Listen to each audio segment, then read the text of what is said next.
news channels, we're going to give news they want to hear. There's a voice there that needs to be heard. I think there's a chance here for a diversity of opinion to be expressed, which you don't find elsewhere. It's really exciting. We don't hold back. We're free to say how decisions that are taken here affect us all around the country. Only on GB News, the People's Channel, Britain's news channel. I'm Christopher Hope. And I'm Gloria Di Piero, bringing you PMQs live here on GB News. Whenever Parliament is in session on a Wednesday at midday, we'll bring you live coverage of Prime Minister's questions. We'll be asking our viewers and listeners to submit the questions that they would like to put to the Prime Minister, and we'll put that to our panel of top politicians in our Westminster studio. That's PMQs live here on GB News, Britain's election channel.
Good morning to you at 6 o'clock on Thursday, the 25th of April. Today, Labour have been accused of failing to keep Britain safe in a dangerous world by refusing to say if they'll match the government's pledge on defence spending. So has Sunak torpedoed Starmer on those defence spending plans? A teenage girl has been arrested on suspicion of attempted murder after 2 teachers and a teenage student were stabbed at a school in Wales. Researchers from the University of Cambridge have, in a landmark new study, warned that breast cancer survivors are at significant risk of developing entirely new cancers elsewhere in the body. Parents, put down your phones. New data from the States reveals that half of teenagers say that their parents are too distracted by their devices. And we meet the lady who's been crowned Britain's biggest collector. Victoria McLean has more than 9,000 pieces of Harry Potter memorabilia worth more than £250,000. And in the sport, Everton beat Liverpool for the first time in 14 years at Goodison Park. Manchester United have a scare against Sheffield United, and Emma Raducanu goes from her best performance of the year to her worst. Oh, and one more thing. In ski jumping news, a new world record's been set. Good morning. It's a bit of a cloudier day today, and some of us will see some showers. You can find out all the details with me a little later on. Morning to you, I'm Stephen Dixon. And I'm Ellie Costello, and this is Breakfast on GB News.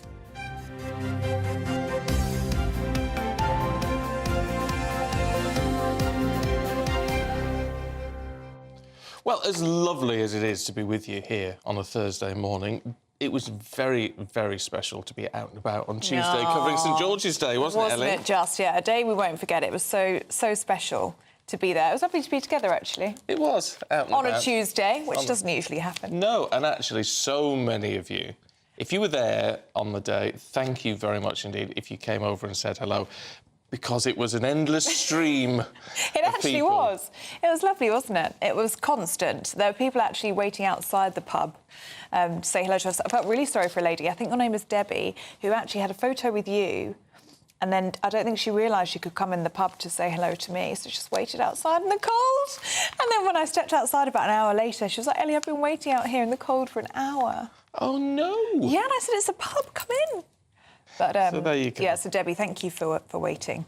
But honestly, to chat to us. But it was lovely. It's one of the nice things about this job and this place that although we have our detractors, because people, I don't know, just like to have a go at people, we get stopped by so many more people. You won't believe the difference, actually. And it's always lovely to say hello to you. So if you see us out and about, come and say hello. Yeah. But thank you for Tuesday. It was really lovely. Yeah, and it's so nice to see you as well, because to us, we just feel like we talk to each other in an empty room. There's nobody else here. So it's nice to actually put a face to a name, isn't it? Isn't it just? And to see you all. So thank you so much. It was very special, wasn't it? Very GB News. Yes, absolutely. And if you were out and about, or if you just want to say hello to us this morning, or if you've got anything that you want to talk about, then you know how to do it.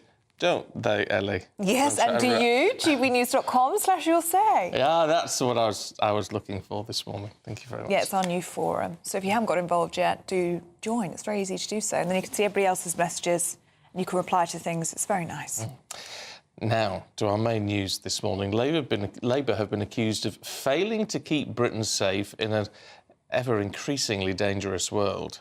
Yes, Sir Keir Starmer's party has come under fire for not backing the government's boost in defence spending. The Prime Minister promising £75 billion more in new funding that will show our enemies we are resolute and determined.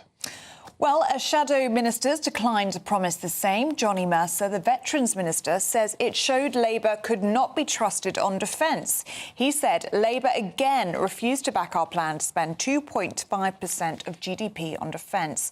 Instead, they want to spend years holding a review as the world gets more dangerous while refusing to act to keep the British people safe. Well, joining us now is political correspondent for The Spectator, James Heal. Good to see you this morning, James. Is it too much, actually, realistically, to ask the Labour Party to out-and-out back something which they haven't costed for? Yeah, I mean, it's a very difficult, pledge to kind of match. If you look at, for instance, just how much Labour is willing to be very fiscally reticent in certain areas and reticent about, talking about things like health spending, for instance, I think it's very difficult for the Labour Party, which had traditionally obviously been fed money on things like welfare spending, to come out and back this kind of increase at a time when, every Labour shadow cabinet member is going around saying to Rachel Reeves, can I have some more money for this, more money for that?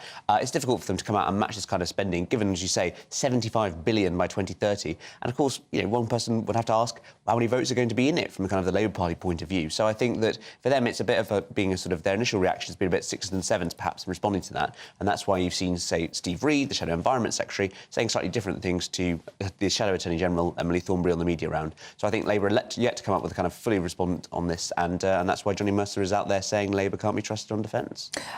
I mean, how many votes do you think could be in this, though? Because as Johnny Mercer says, and as the Tory party is saying, we are in a much more dangerous world. You would think that defence is actually going very quickly up people's priority list. And what do you think the optics look like when you've got people like Johnny Mercer saying, well, Labour are going to dither around on this whilst the world gets more dangerous? Well, to add some context to this, I mean, over the last 2 years ago, there was basically Labour was 20 points behind on the Conservatives on defence.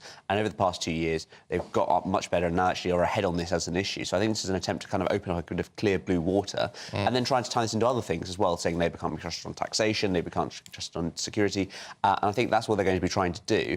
Obviously, it's very difficult for the Conservatives to kind of, 20 points behind the polls overall right now. But I think that this is an attempt to kind of both of all unite the party behind a pro-spending message and also try and put the fight towards Labour, because Labour, of course, every time they've had things like the 28 billion Green New Deal on this, they've actually really suffered to kind of get their figures out right. So I think that for the Conservatives, there is a bit of heart to be taken from this.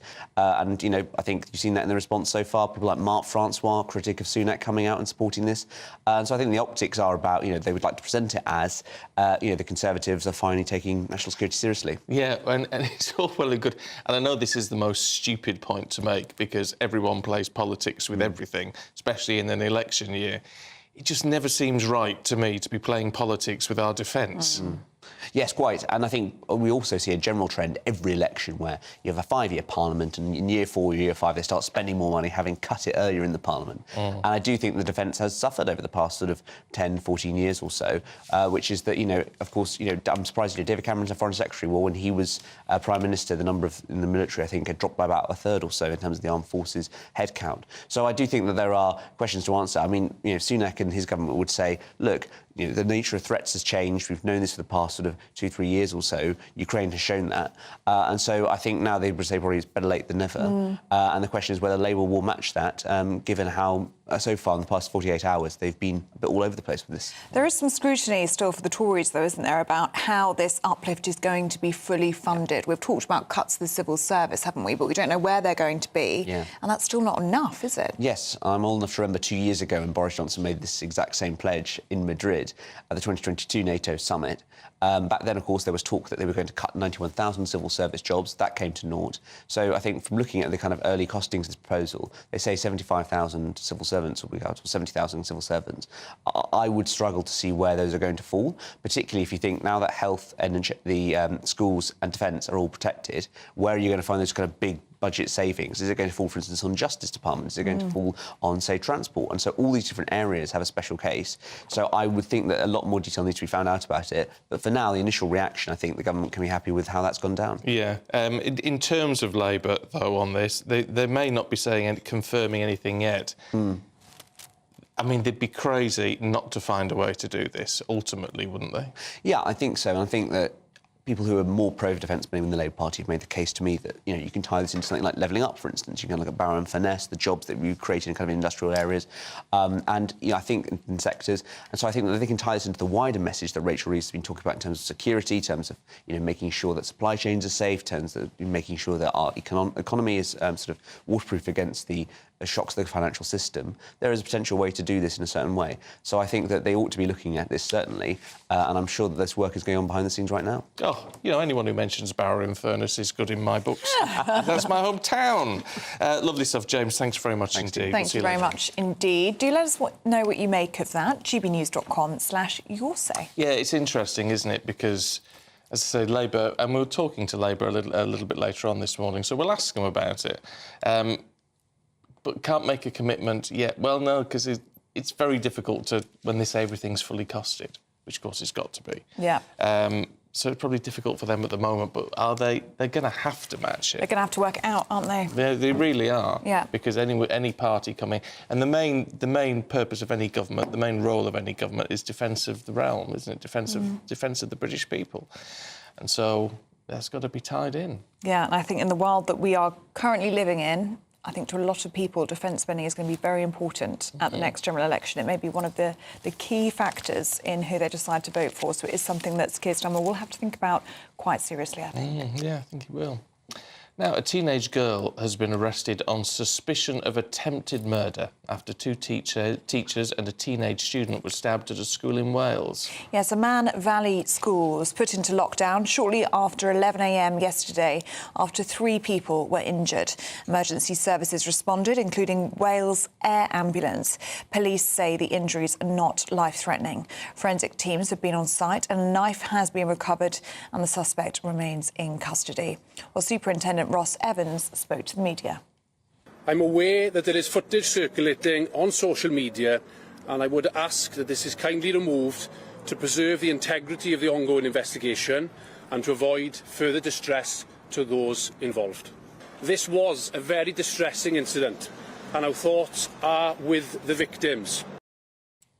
Well, joining us now is former police officer Oliver Lawrence. Good to see you this morning, Oliver. I mean, this is a truly shocking story, isn't it? It certainly is, Emily. We see violence on our streets across the country, and when we see it inside our schools, it's something that really hits home, and it's truly troubling. But I think that we've got to sort of celebrate the bravery of the teachers getting involved in this matter and disarming this alleged offender. 3 people with terrible injuries, but thankfully non-life-threatening, and hopefully now the school will start to come back together, start to understand what's occurred. Obviously, the police will run a very complex investigation like we would expect them to, but a highly distressing situation, Ellie, for the community of South Wales. Yeah, in terms of the investigation, Oliver, I mean, presumably comparatively straightforward in a situation where there's going to be a lot of witnesses. Yeah, the police will always be mindful not to call anything simplistic. It's still quite complex in terms of gathering witness statements very, very quickly. Obviously, a flick knife was recovered at the scene, which is quite distressing to hear that obviously a young person is allegedly in possession of such a weapon. But, the police will move very, very quickly. Obviously, there'll also be support networks in place because obviously this is quite a distressing incident inside a school. And obviously the community will be very, very worried. Obviously an isolated incident, but still people need support getting through this to make sure that they recover not only physically, but also emotionally. Oliver, how rare is this sort of incident? Because we really don't hear about this sort of thing happening very often. And how do we prevent it from happening again? Thankfully, we don't hear very often of incidents inside our schools. I think tragically we hear a lot about it out in the public. We've seen a lot of young people affected by knife crime, particularly in central London over the last couple of years. And education is the key, really, to sort of giving kids and young people an insight as to sort of the ramifications of their actions. These actions change lives forever. And not only the victims, but the offenders, their families. And these are young people that really don't understand the contextual piece around sort of these ramifications, the fact they have such a huge impact, not only on their victims, but themselves and their families. It's something that police and the communities need to work hard on. Police and crime commissioners are coming up for re-election next week, and something they focus on as part of their sort of antisocial behaviour models and fundings going forward. You don't want to... The problem is you look at something like this and you think, heck, I really hope we don't end up going the way of America with airport-style security needed at schools and that sort of thing. Yeah, it's interesting one, Steve.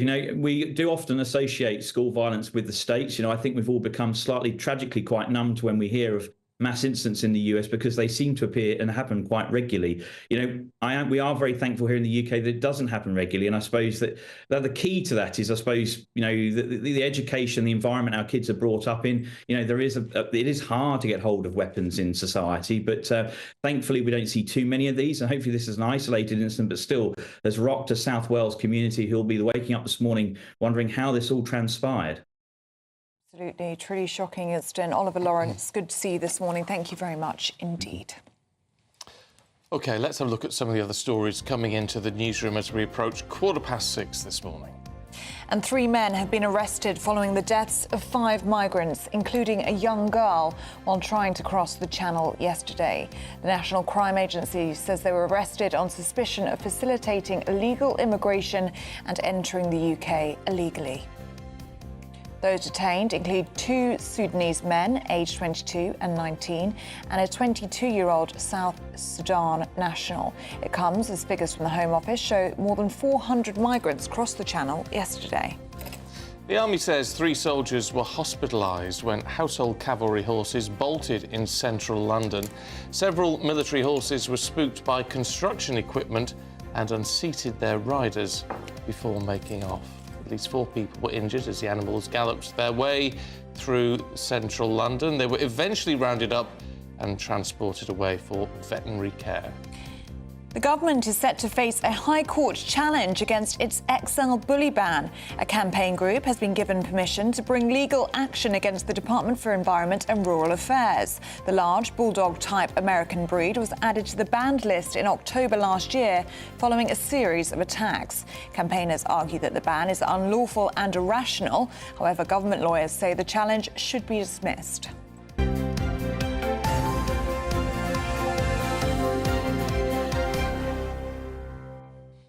Yeah, that horse issue yesterday, do you know what, I think it looks more shocking than it is, partly because of the blood particularly on the white horse. Horses really bleed, and it's very slow to stop. Yes. So it looks and horses being spooked and unseating their riders in household cavalry when they're on, sort of just like a sort of water exercise sort of thing is not unusual. Is it not? No, apparently. Those pictures are on every single front page, aren't they? It's the fact that normally they're just sort of rounded, they're quite easy to round up, but in this occasion, they've just gone for it. Well, they went for 2 hours, didn't they? So it's Buckingham Palace Road over in West London. We can see the pictures now on the screen. It is, like you say, it's that white horse with the blood all over it, which was kind of apocalyptic, shocking. wasn't it? It is so shocking seeing the 2 of them run. But they ran all the way from Buckingham Palace Road in West London to Limehouse in East London, they're running for 2 hours. I suppose once a horse is spooked, it's so difficult to get them back under control, isn't it? Poor things. I mean, they must have been terrified. Honestly. Beautiful horses. Absolutely stunning. And the people, we are a nation of animal lovers, aren't we? I mean, I don't know if you saw the videos, that black horse, which I think perhaps ran into a bus or something like that. There's a crowd of people just stroking the horse and trying to calm it down. So there was some lovely footage yesterday of the public getting involved, but it must have been so scary seeing those coming towards you. Yeah, especially if you're not a horse person and don't know what to do. No. But anyway, thank heavens. They're all okay. Everything's People under who've been control. injured are being treated, and the horses will be all right. Yeah. So there you go. Now, this is a worrying story. Breast cancer survivors are apparently at significant risk of developing entirely new cancers elsewhere in the body, according to the latest research. Yes, experts at the University of Cambridge found that women who survive breast cancer have double the risk of cancer in their other breast and are at 87% increased risk of endometrial cancer. Well, the study also found that women diagnosed with breast cancer under the age of 50 were 86% more likely to develop a second new cancer compared to the general population of the same age. Well, joining us now is consultant medical oncologist at Imperial College Healthcare NHS Trust, Dr. David Panato. Good to see you this morning, Doctor. This is very worrying news, isn't it?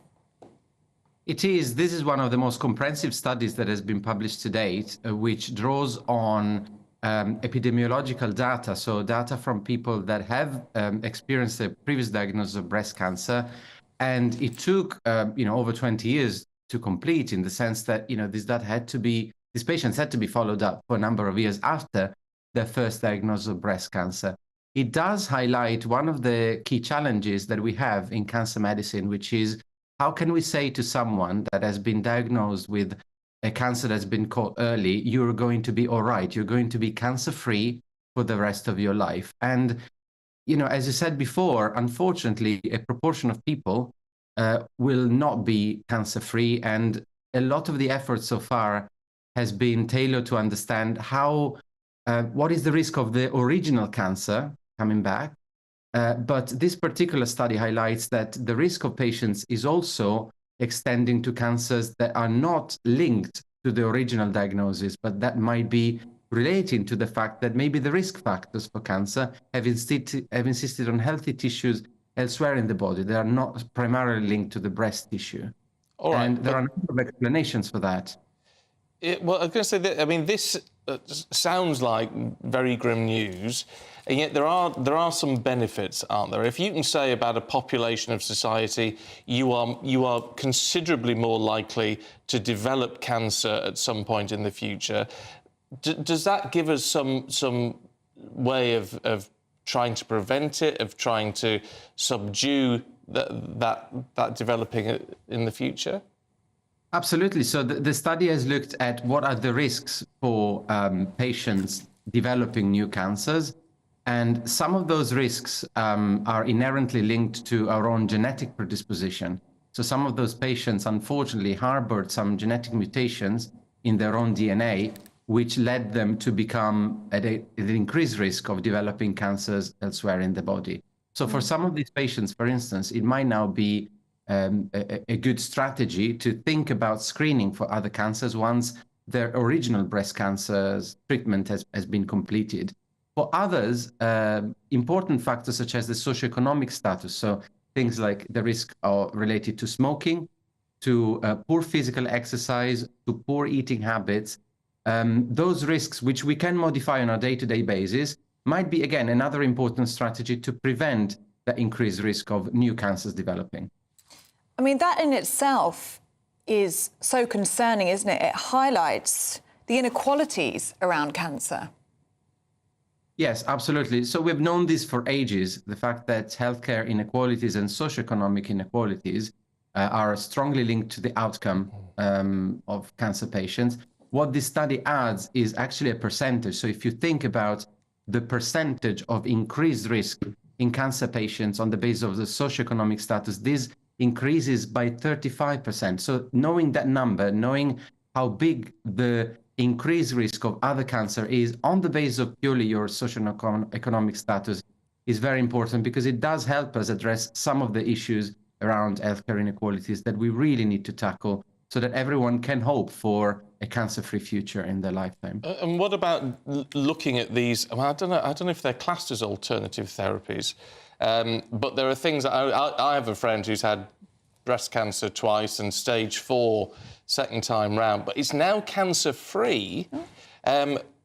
But she's going through, she goes to an oxygen chamber, you know, once a month. She has, I think it's mistletoe infusions or something. But all these things which sound a bit new agey, but I think they are sort of medically sort of looked at. But are these things that we need to actually invest a bit more time in for those people at risk? Look, there are a number of different strategies to try and tackle cancer risk. Some of them are evidence-based, including, you know, managing our diet better, managing our exercise better, keeping, you know, a healthy body, essentially. But in a way, on some of these strategies, we can't really make a recommendation because studies were never conducted. And there are a lot of confounding factors if you think about, you know, alternative therapies in terms of managing the risk of cancer. One of the things that this study really puts emphasis on is the fact that we have done well in terms of managing cancer in general. The fact that we're now facing the risk of secondary cancer is because, you know, about 87% of patients with breast cancer are cancer-free 5 years after the diagnosis. This is spectacular, and it goes to show that over the past few decades, the way we treat breast cancer has increased and has improved dramatically. And so we now need to think about what are the challenges for the future in these patients, which includes the risk of new cancers developing. OK, Dr. David Bonato, good to see you this morning. Thank you very much indeed. It's one of those things, see, I'm not really in favour, generally speaking, alternative therapies. Always, I like the science, do you know what I mean? Yeah. But I just think if you're faced with, I mean, the idea with my friend, it's like if you're sort of aware that if the cancer comes back, she's probably had it now because she's been through it twice and all the rest of it. So you sort of try anything, don't you? Of course you would, and I suppose if you are suffering, you would try anything, wouldn't you? But it seems to be working. And great that she's doing so well. Yeah, I mean, that's wonderful news. I don't know, this is worrying, isn't it? You sort of think, well, if you get something, are you going to be doomed anyway? It's very worrying, and I think the socio-economic factors are really interesting as well, which is part of it.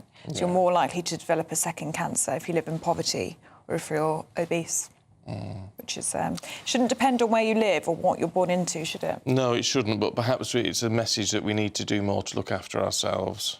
You know, there's all this thing about fat shaming and all the rest of it. And no, you don't want to do any of that. Of course you don't. But then perhaps we need to take what action we can to make ourselves as healthy as possible. Easier said than done, I know. But perhaps that pressure needs to be put on us a little bit more. Yeah, well, let us know what you think about that. gbnews.com/your say. Should we take a look at the weather? Because it was freezing this morning. It was a little bit chilly. Yeah, Annie Shuttleworth has all the details for you. A brighter outlook with Box Solar, sponsors of weather on GB News. Hello there, welcome to your latest GB News weather update. It'll be a cloudier day today for most of us, with a risk of showers that could fall as snow over the high ground as it's another fairly cold day. Snow risk will definitely be just restricted to parts of Scotland, perhaps the Pennines on the very highest ground. But for many of us, there's a greater risk of showers, particularly as we head through the afternoon across eastern areas. They could turn heavy for a time as well. And there's going to be a good deal more cloud around throughout this afternoon. Still some sunny spells here and there, but sunshine's definitely going to be a lot more limited than it has been earlier on this week. So temperatures aren't going to quite climb as high, just highs of around 14 degrees in the very best of the sunshine. But for many of us, below average for the time of year. Now that rain should start to clear away. The clouds should clear as well throughout this evening. So another clear and dry night for most of us. That will allow temperatures to fall away. So it'll likely be another cold start to Friday. You can see a patchy frost developing for many inland areas. by tomorrow morning. But there could also be some mist and fog around very first thing. But it will be a bright start to the day, so any frost should melt away very quickly. And there will be a good deal amount of sunshine, particularly through the morning. As you head towards the afternoon, skies will get a little bit cloudier with that cloud bubbling up and a few showers breaking out here and there. But the showers are going to be far fewer than on Thursday. They won't be quite as heavy as well. In the south, though, skies will turn cloudier by the end of the day with a risk of some showery, potentially heavy outbreaks of rain. That warm feeling inside from Boxed Boilers, sponsors of weather on GB News. Bob Flett's been in touch. Morning to you, Bob. He's got an offer for us. Oh, yeah. Bob says, when are you coming to Jersey, Ellie and Stephen? We have very good air links, only a 35-minute flight. You will be made very welcome. Ooh. I've always wanted to go to Jersey, and I'll tell you for why. Tell me why. Because I was a very big fan of Bergerac back in the day. You won't know that. No. And John Nettles, it was a detective. Drove about in a very nice... You would like a detective series, was it a series? Yeah, I love a detective series. So I've always wanted to go to Jersey, Bob.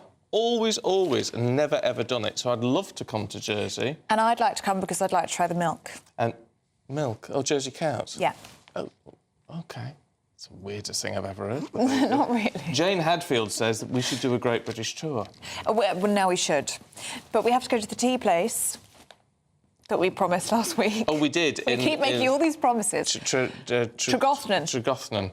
We need to go there as well. Yeah. Yeah, but Jersey, Bob, yeah, I'd love to do the show from Jersey. Yeah, we're up for that, Bob. We'll talk to the bosses. See if we can do it. And we'll get that in the diary. I think we should go in the summer months. Yes. Yeah, oh, that would be nice. Get some Jersey ice cream. Oh, Jersey would be lovely in the summer. Yeah. But anyway, if you want to go further afield than Jersey, then your next holiday could be on us. You could get the chance, you've got the chance, to win a Greek cruise for two, £10,000 in cash and luxury travel gifts. Yes, so if you popped it all in the calculator, it would come up to just over £20,000. She's just over £2. She's not Carol £20,000. And it could all be yours, so don't miss out, and here's all the details that you need. It's the final week to see how you could win our biggest prize yet. There's an incredible £10,000 in tax-free cash to spend however you like. Plus, courtesy of Variety Cruises, a bespoke 7-night small boat cruise for two worth £10,000. With flights, meals, excursions and drinks included, your next holiday could be on us. Choose any one of their 2025 Greek adventures and find your home at sea. We'll also send you packing with these luxury travel gifts. Hurry, as lines close on Friday. For another chance to win a prize worth over £20,000, text WIN to 63232. Text costs £2 plus one standard network rate message. Or post your name and number to GB04 PO Box 8690 Derby DE1 9TT. UK only. Entrance must be 18 or over. Lines close at 5 p.m. on Friday. Full terms and privacy notice at gbnews.com/win. Please check the closing time if listening or watching on demand. Good luck. I'll be glad when that's over. I know. It rings in my ears. Because she sings along with little Greek tunes all the way through. She does. Drives me mad. You're like, enough. That's what you say. On those horses, by the way. Yes. Duncan Hutchinson says, were they taken to hospital? And Anton Deck, not his real name, clearly, says maybe they took them to see their local GGP. Very good. Very good. Well, thankfully everyone's OK, and we can... Yes, we can smile about it. Is it too soon to joke? Well, no, the horses are fine. Horses are fine. Get the best care household cavalry horses. Do they? Yeah. They are beautiful horses. Absolutely beautiful. First thing I was struck by, that and the blood. Yeah. Anyway, do stay with us. Still to come, Paul Coit will be here with all of your sports news. That's next.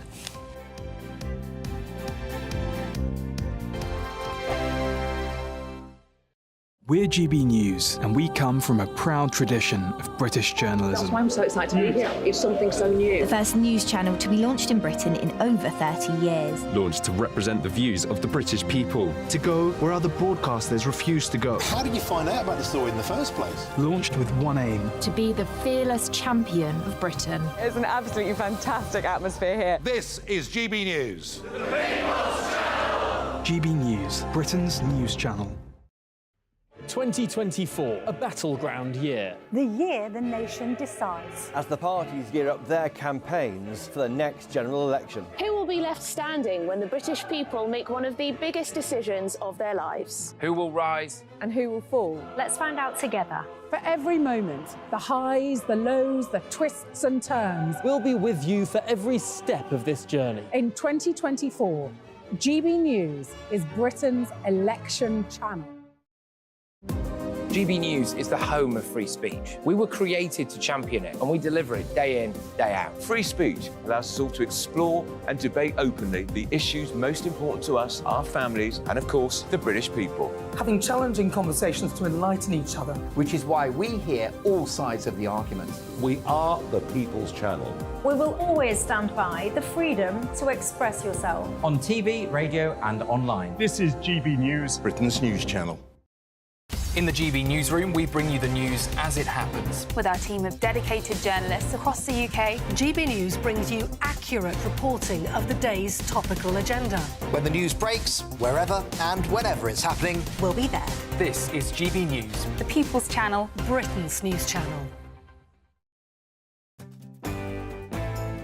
I'm Andrew Pearce. This is GB News, the People's Channel, Britain's news channel.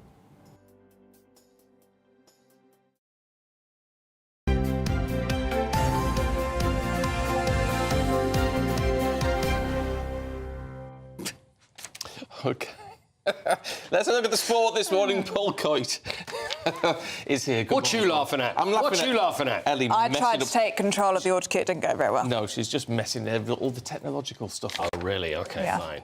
14 years. 14 years since the last time that Everton managed to beat Liverpool at Goodison Park. Is It's it been really? that long. It was Rooney Roy playing Hodgson. then? No, I don't think in 14 years he wouldn't have been playing. Roy Hodgson was the manager of Liverpool then, and then David Moyes was the manager of Everton. 14 years. And Liverpool looking a little wobbly, to be honest with you, with this title race. So it's not looking very good. Jurgen Klopp said that he wouldn't miss the derby. This is the game that he would most like to miss and never like, and this is probably the worst one that he's had. So that was the last one for him when it comes to derbies up in Liverpool. And Everton win 2-0, which is a bit of a turn-up, but Liverpool looking very wobbly. So I don't think they get... It's pretty much waving goodbye to the Premier League title. Oh, dear. Yes. Man United, though, have had a bit of a fight back. Yeah, at first, it looked like they were going to be in trouble because they were 1-0 down against Sheffield United, and then they came back, and then Sheffield United scored again. But eventually, I think the quality showed through, and Manchester United came through, and they won 4-2.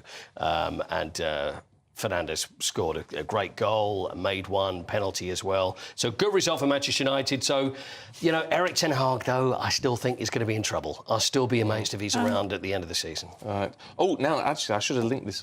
Talking of Liverpool... Yes. I mean, they have got a slot to fill, potentially. Well, they have got a slot to fill, haven't they? They do. They've been chatting to They do. Feyenoord. Yes. Are you referring to Arne Slot? I am. Yes, Arnie. There he is. There's Arne Slot. We were talking about him yesterday, last couple of days. This is the guy who we believe will be taking over at Liverpool. I mean, the headlines write themselves, don't they? What, from Klopp to Slot? Oh, okay. Yes. Klopp to Slot. Yes, but Slot is at Feyenoord, as you mentioned.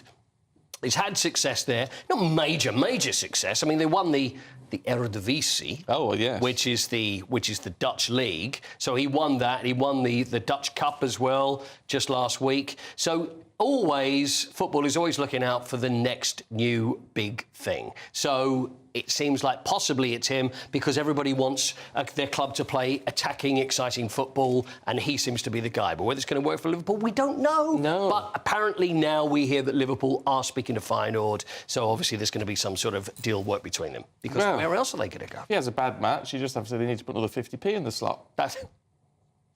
I'm going to have a whole list of slots. Well, you'll probably have them. Yeah. Well, the thing is, the guy, though, he's brilliant. I mean, he's done so well. I mean, he's a machine. Well, he's a slot machine, in fact, is what he is. So there you go. Oh, dear. Yeah, something coming. OK, fair enough. Should we talk about Emma Raducanu? Yes. Bless her. Up and down. It's like this, isn't it, with a Emma? bit, and 1 minute. She's exhausted. Well, bless her. She's had a couple of good wins. So she's gone from Stuttgart to Stuttering, I think is what she she's done. She did very well. She got to the quarterfinals of the Porsche Open in Stuttgart and now has moved to Madrid. She got a wild card, which means she wouldn't have qualified, but because of who she is, they thought, OK, we'll let her in. There's Emma. She made so many. I mean, that's her celebrating a point one, but there wasn't many of them. She lost 6-2, 6-2 to the Argentinian Maria Lourdes Carle, who is number 82 in the world. So if you've never heard of her, it's not really a surprise. 34 unforced errors that was made by Raducanu. So it was not a good day at the office. People said she looked tired, she looked disinterested, she didn't look up for it. So not a good performance by Emma Raducanu. You never know where you stand with Emma. Well, I don't know what to think. I think she's got a lot in the tank still. Do you think that's what she's doing? She's just saving the tank? Yeah, she's still very young. She is. She's still only 21. We mustn't forget this. She's been around forever. Yeah. She won the US Open, it seemed like 20 years ago, and she's only 21 years old now. I know. Now, I'm always intrigued when someone in the sport is, you know, what I have as my screensaver, as my sporting hero, Kobayashi. Ryoyu Kobayashi. What a star. Now, he, as you know, is a ski jumper. Is that? There he is in the air. I can see that. Yeah. Now, I've always loved ski jumping. It's always been my ambition to go and watch ski jumping, which I've never actually done. Yeah, it'd be amazing. But the world record ski jump was made by Ryoyu Kobayashi. Have a look at this. New world record distance, 291 metres in the air, 318 yards, that is on old money. There he is. Look, this is a long jump. There we go. He's flying there. 8 seconds in the air. Oh, my goodness. Hang time in the business. Look at that. It's unbelievable. This was made... I mean, he's flying. He is. That's the closest you could possibly get to flying, surely. 8 seconds in the air, and it was set in Akureyri in Iceland. And the smoothest landing, 8 seconds flying. And then, oh, my goodness, doesn't even have any poles. He just did that so smoothly. You can't have poles, darling. You can't have poles. But that would help you to land. You think that would help you to land? It's all in the knees. So maybe the answer is, as you land, throw him a couple of poles, and there we are. And then that might help you. Well, I'm very impressed. But also they have much wider skis, much big, thick, really long, really wide skis. I don't know whether it helps or anything, but... Well, you think so. But the thing is with Eddie Edwards, you know, people used to knock Eddie Edwards and Eddie the Eagle back in, when was it, 84? And to do something like that, and I've always said for anybody... You've got to have kahunas of steel. You certainly do need to have kahunas of steel to fly off there, but that's a new world record. So it's beaten it by 37 metres, a 291-metre ski jump. The new world record that was broken. Well, I say that's why Kobayashi is my hero. Exactly, and that's why he will stay on your screensaver. He will. Longer and longer. He certainly will. Yeah. Paul, thank you very much indeed. Thank you. Now. Oh, go on. Still to come. Yeah, we're going to be going through the front pages and lots of the in-between pages as well with Charlie Rowley and Nikki Hodgson. Next.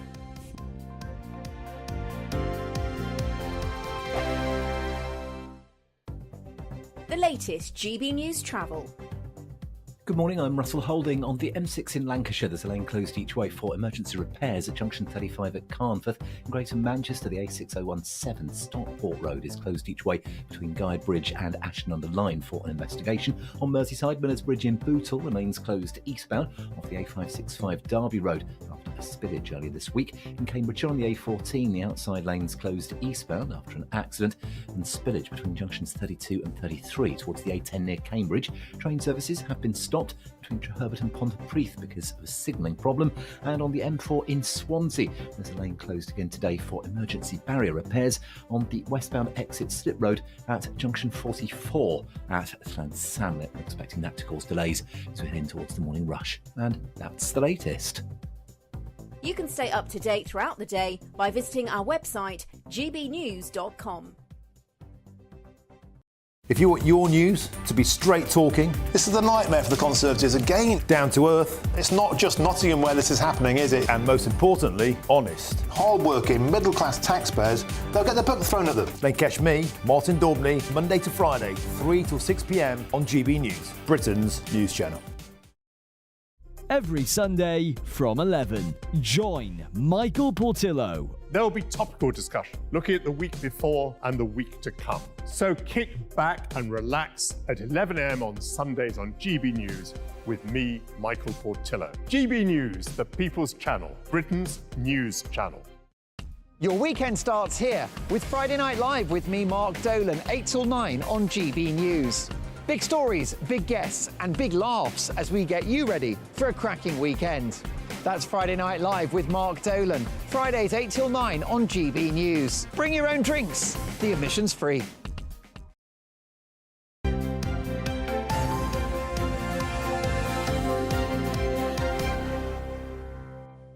Let's have a look at some of the front pages of the newspapers this morning at 6:42. Yes, the Telegraph leads with Labour failing to match the Prime Minister's defence budget. The Guardian has Labour's promise to nationalise the rail network within 5 years. The Times says that England is the worst in the world for underage drinking. And the Mail has a Year 9 pupil being arrested for allegedly stabbing her teacher with a flick knife. Well, joining us now to go through the newspapers this morning is former advisor to Michael Gove, Charlie Rowley, and author and commentator Nikki Hodgson. Good to see you this morning, both of you. And Charlie, should we start with the Telegraph front page this morning? This is the Keir Starmer and the Labour Party refusing to match the PM's defence budget so far. Yes, and it's on the back of the very welcome announcement, I think, that the government is increasing its defence spending by 75 million in the short term and increasing it all the way up to 2030. Now, I think they always say that there are no votes in defence, but I think in an ever increasingly uncertain world where you've got the threats of Iran more recently, where you're seeing the conflict in the Middle East, where you're seeing obviously the conflict ongoing in Ukraine, the threats from China. I think, the UK and the public are more aware than they were, or they might have been previously when it comes to defence spending and our national security, which is why the Prime Minister has taken it so seriously to make that announcement, and which is why it's been very much welcomed. But the dividing line here is obviously that Labour refusing to match that commitment. It makes for some very clear water between the Labour Party and the Conservative Party when it comes to the local and general election. What do you reckon, Nikki? It's difficult for Keir Starmer, isn't it? Because he's spent so much time in the past few months not promising money because there isn't any, or he doesn't know what money there is available, and pulling things like the Green Pledge. So he's kind of in a difficult position if he says, I actually have found some money, even if it's for defence spending. I actually think people will be quite sympathetic to it, as Charlie says. But also, he's still got a lot of very left-wing supporters in Labour who are often pacifists and don't appreciate money being spent on war. So I don't know if he's trying to appeal to them or he's just trying to be prudent by not getting himself in too deep already with the finances. OK, look, you two, we're going to come back to you, actually, because we're talking about defence spending. Let's talk to the Minister of State for Defence Procurement, James Cartledge, who joins us now. Good to see you this morning. I mean, in terms of all this defence spending, you've been busy spending plenty of money already on the Challenger 3. I have to say, it's great that this seems to be moving forward. The live firing seems to be going well, so it's time to roll out.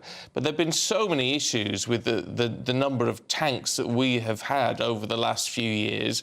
This is a much-needed move. Yeah, I mean, look, the Challenger 3 is a highly capable tank. It will be the most lethal and survivable tank we've ever had as a country. I was privileged to attend the live firing in Germany yesterday on the NATO-qualified ranges. I think it's a really positive signal to the Army that we are backing them by investing in the most capable equipment that we have. And as you say, it comes at a time when we've announced we are going to 2.5% spending on defence. It's a really strong signal.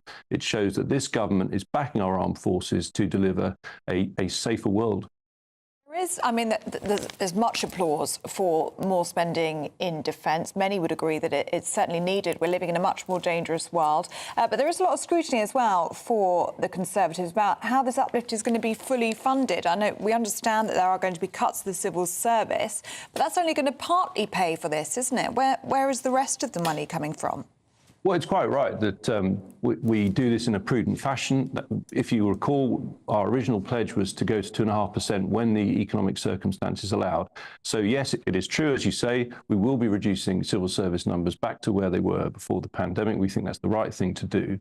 But crucially, and I must stress this, we said we'd go to 2.5% when the economy allowed. The crucial factor here is that inflation has fallen sharply under our watch, from just under 11% to just over 3%. That's a very significant fall. And that means now, whereas when inflation was high, we had to do difficult things like not cutting taxes, not increasing spending. It's meant not only we can start bringing tax cuts forward, but we can commit to this hugely significant 2.5%, putting an extra £75 billion into the UK armed forces at, as you say, this time when it must be self-evident to everybody that the world is a less safe place. How do we know how best to spend this money, though? In the sense, I mean, certainly in terms of procurement, you have to go through all these very complex processes, and there's more. I mean, 75 billion over 5 years is an awful lot of money, and yet there'll be more requests for that cash than actually money there is to spend. Well, that's an excellent question, because absolutely, it's not just putting more money into our armed forces. I, as the Defence Procurement Minister, have a duty to ensure that that money is spent prudently and effectively. And the first thing I would say is, you know, there's been huge support for our the way that the UK has stood by Ukraine, providing huge numbers of munitions, Storm Shadow, tanks, and so on. But I think the public want to know that in doing that, we are replenishing our own stocks of munitions. That's why a top priority of this extra spending is £10 billion more for munitions. This will enable us to increase our stockpiles, but also to invest in the UK defence industry, which supports jobs and prosperity around the country. I wanted to ask you about Con Coughlin's comment today in The Telegraph. He talks about the uplift to defence. He obviously applauds it, but he does say that there are troubling consequences. There isn't enough manpower in all three services. He details cuts to Royal Navy staffing means it's unable to crew both of its new Queen Elizabeth-class aircraft carriers, whilst cuts to the Royal Air Force suffering from a shortage of trained pilots. I mean, that's a great concern, isn't it? I mean, we could be on a war footing in terms of funding, but we don't actually have the ability to conduct proper war fighting, do we? Well, I'm pleased to say in January, we actually had the largest number of applications to join the Army for 6 years. So actually, we do have a huge amount of interest because of the mission and what's happening in the world. Lots more people wanting to join the armed forces. But look, we've been very open. The Secretary of State has said in the House of Commons, when you have very low unemployment like we do, there are pressures on the labour market. There are issues around retention. We've been very clear about that. So first of all, we've brought out what's called the Haythornthwaite Review, which is to look at how we can make careers in the armed forces suit, shall we say, modern expectations around how the workplace is and the sort of, shall we say, you know, whether that's lifestyle choices, etc., working with people as they would expect to have employment in the modern day. We want to do more of that. But secondly, and I think really importantly, for people out there thinking of joining the armed forces or those who already serve, they want to see a government that's got their back. And the way you do that is by backing our armed forces with more spending and, as you said, with effective procurement. And I've had the pleasure to set out a radical new reform of our procurement system. It's called the integrated procurement model. It will get rid of a lot of the bureaucracy and I do believe will lead to better procurement. But of course, to do that, you also need the funding. So we've got the 2.5%. So I think it's a really big positive week for the British Armed Forces. And I think that is the single most important thing, sending that positive message to those who serve on the front line. OK, Minister, good to talk to you. You'll be pleased to know that one of our GB News members has got in touch who goes by the name Ex-Tanky Commander. So he presumably knows what he's on about. And he says, what a beautiful tank. Love it. So there you go. Well, the live firing was very successful. I'm pleased to say it is an excellent tank and we look forward to it serving for many years on the front line with the British Army. OK, Minister, thanks very much indeed. I mean, they're incredible things. Incredible things. You like all of that stuff as I do, well, yeah, husband was a tank driver. Oh, was he? How did I not know that? I don't know. That's a cool job. Household cavalry, you spend half your time with the horses, then you move over to armoured. I knew the bit about the horses. Yeah. Didn't know about the tank. Yeah, drove now tanks. that is fun. There you go, so I'll be getting lots of when I get Well, home. you're very much in the know, and he liked your questions as well, did our Minister. Oh, yeah, well, there you go. Very impressed with you this morning. What are we going to do? Oh, let's talk to Nikki Hodgson and Charlie Rowley. Nikki, can we look at underage drinking at times? Yes. Gosh, this is quite shocking, actually, when it's put down in cold, hard print. So a third of 11-year-olds have had alcohol and half of 13-year-olds. Are we worried about in that this or not? country? We are, because it's the highest rate of childhood drinking in 44 countries. Does it not depend on how much they're drinking? Yes, it does. But the argument is these are middle-class children from wealthy families that are watching their parents drink at home.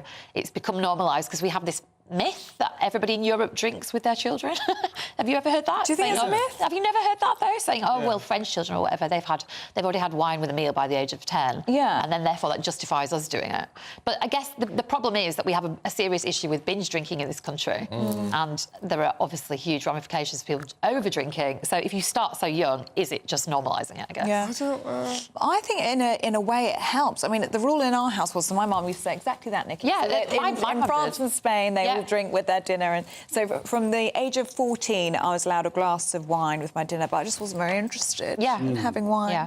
Well, you're not. No, I am now. Well, I was going to say, but I wasn't at 14, really. But it was nice for that to be open to me. It never felt like a big deal. I agree, and I had exactly the same thing in my home. But it's interesting because my husband doesn't drink, and I do, and he doesn't want my daughter to drink. So we're going to hit this. She's a baby now, but we're going to hit this point where you're going to have a little think about that one, or hide it. I don't know. Yeah. I don't think you can start early enough. Well, there you go. There's Charlie. There you go. Well, I always got a bottle of... Me and my brother got bottles of woodpecker cider from Grandma for Christmas. We could drink it on Christmas Eve. I mean, God, I don't know, but 6, 7. What, really? Yeah, but it was just... You just had a little... I mean, you didn't get drunk. You just had, like, a glass of cider. A little cider. What about you, Charlie? When did you first have a drink? I think I first had a drink yesterday. No, well, I think I used to go to... Because I used to go to football with my dad quite a bit. So obviously, you go to the pub beforehand. But when I was a bit younger, you might have had a shandy, a lager shandy, just to sort of... because it's part of the culture and it's part of just, rather than getting to 18, if you're going to go on to university, for example, and then waiting until that time where you leave home and leave your parents and then you all of a sudden have all these new things, your social activities around you, instead of just hitting it then, which I think can be a bit difficult. And it's something that happens in America, doesn't it? With the age of 21, they all go to college and get absolutely slaughtered. I mean, the report does say, though, that our rate of underage drinking is twice as high as that of France, which is interesting to me, because I wouldn't have thought that. No, I wouldn't have thought that either. Maybe we're worse binge drinkers. Maybe we're definitely worse binge drinkers at every age in this country. Yeah, I know, it's one of those things. It's the whole lies, damned lies and statistics thing, isn't it? It sounds terrible, but I wonder if it's actually that bad. Yeah, I mean, binge drinking is what... Exactly, binge drinking is the thing we've got to care about, not the odd glass of wine. The other difficult thing it says in the report, I think, is that it's more prevalent with young girls. So girls are drinking more, it's vaping more, and that's a sign, perhaps, on the back of the pandemic, that it's just had more of an impact on, and women are the worst binge drinkers in Europe. In this country. Really? Yeah, we were talking about that a few weeks ago. So it's pretty damning. Well, why women? Why are women and girls It's hard being a woman. Oh, is that what it is? It's hard being a woman. We need our wine to put up with all the travails of the world. Is it because you get too used to having a glass of wine? I think it is. And I think if you're a parent as well, drinking at home can become a problem for people. Because you can't go out, you can't socialise. It's very easy to get a bottle of wine in and then it's gone. Yeah, oh dear. Not that I speak from knowledge, a bottle of Plonk at home, you kind of, rather than go out. It's quite expensive, isn't it? Nowadays, it costs about maybe £6, £7 for just a pint in a pub. You can get that about £7, £8 bottle of wine, which can be quite nice at times. I don't drink at home, so I don't know. Oh, do you not? Is that your rule? Yes, I don't drink at home. I don't really drink at home. Do you? No, I definitely drink at home. I drink at the weekend, but I don't drink during the week. I'm trying not to get into that habit. Yeah, it's not a good habit. There's some days I could definitely. It's very easy to fall into, I think. Yeah. But who knew that this morning we'd be the paragons of virtue just by the fact we are male? Yeah, don't look at me and Charlie. Definitely not. First time for everything. Yes. Oh, Jules Andover says, my mum used to give my sister and I woodpecker cider when we were 8 or 10. She didn't realise it contained alcohol. Well, good on her. On that That's what I say. Thanks both. We'll see you later on. Thank you very much, both of you. And we'll get the weather now with Annie. A brighter outlook with Box Solar. sponsors of weather on GB News. Hello there, welcome to your latest GB News weather update. It'll be a cloudier day today for most of us, with a risk of showers that could fall as snow over the high ground, as it's another fairly cold day. Snow risk will definitely be just restricted to parts of Scotland, perhaps the Pennines on the very highest ground. But for many of us, there's a greater risk of showers, particularly as we head through the afternoon across eastern areas. They could turn heavy for a time as well. And there's going to be a good deal more cloud around throughout this afternoon. Still some sunny spells here and there, but sunshine's definitely going to be a lot more limited than it has been earlier on this week. So temperatures aren't going to quite climb as high, just highs of around 14 degrees in the very best of the sunshine. But for many of us, below average for the time of year. Now that rain should start to clear away. The clouds should clear as well throughout this evening. So another clear and dry night for most of us. That will allow temperatures to fall away. So it'll likely be another cold start to Friday. You can see a patchy frost developing for many inland areas by tomorrow morning. But there could also be some mist and fog around very first thing. But it will be a bright start to the day, so any frost should melt away very quickly. And there will be a good deal amount of sunshine, particularly through the morning. As you head towards the afternoon, skies will get a little bit cloudier, with that cloud bubbling up and a few showers breaking out here and there. But the showers are going to be far fewer than on Thursday. They won't be quite as heavy as well. In the south, though, skies will turn cloudier by the end of the day, with a risk of some showery, potentially heavy outbreaks of rain. That warm feeling inside from Boxed Boilers, sponsors of weather on GB News.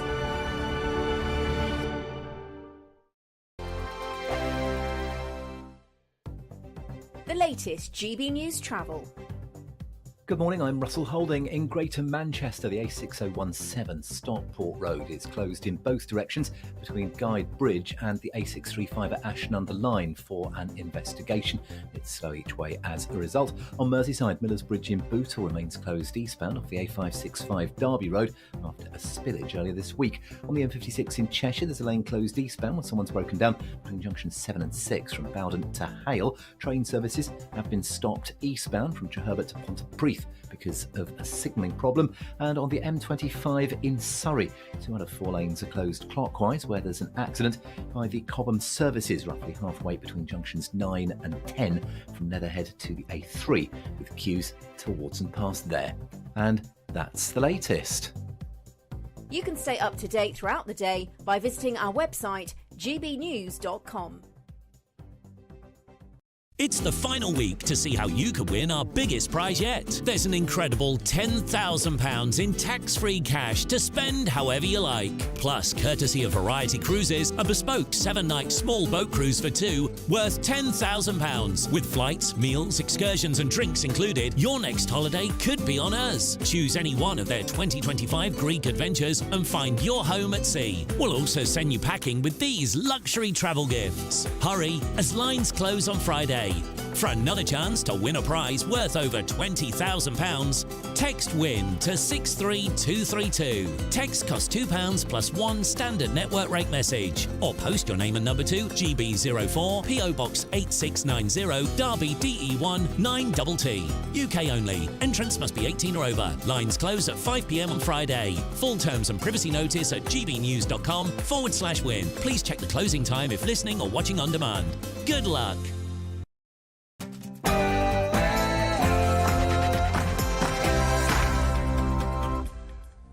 Good morning to you. It's 7 o'clock on Thursday, the 25th of April. This morning, Labour have been accused of failing to keep Britain safe in a dangerous world by refusing to say if they'll match the government's pledge on defence spending. So has Rishi Sunak torpedoed Keir Starmer on the defence spending plans? A teenage girl has been arrested on suspicion of attempted murder after 2 teachers and a teenage student were stabbed at a school in Wales. Now, have you ever wondered what the cheapest and best way is to shop? Well, we might have an answer for you this morning. Parents, put down your phones. New data from the States reveals that half of teenagers say that their parents are too distracted by their devices. And we're going to meet the lady who's been crowned Britain's biggest collector because she's got Harry Potter memorabilia worth more than £250,000. It's my surprise face, wow. And in the sport, Everton beat Liverpool for the first time in 14 years at Goodison Park, as Manchester United have a scare against Sheffield United, but still win 4-2. And Emma Raducanu goes from her best performance of the year to her worst. Good morning. It's a bit of a cloudier day today, and some of us will see some showers. You can find out all the details with me a little later on. Morning to you. I'm Stephen Dixon. And I'm Ellie Costello, and this is Breakfast on GB News.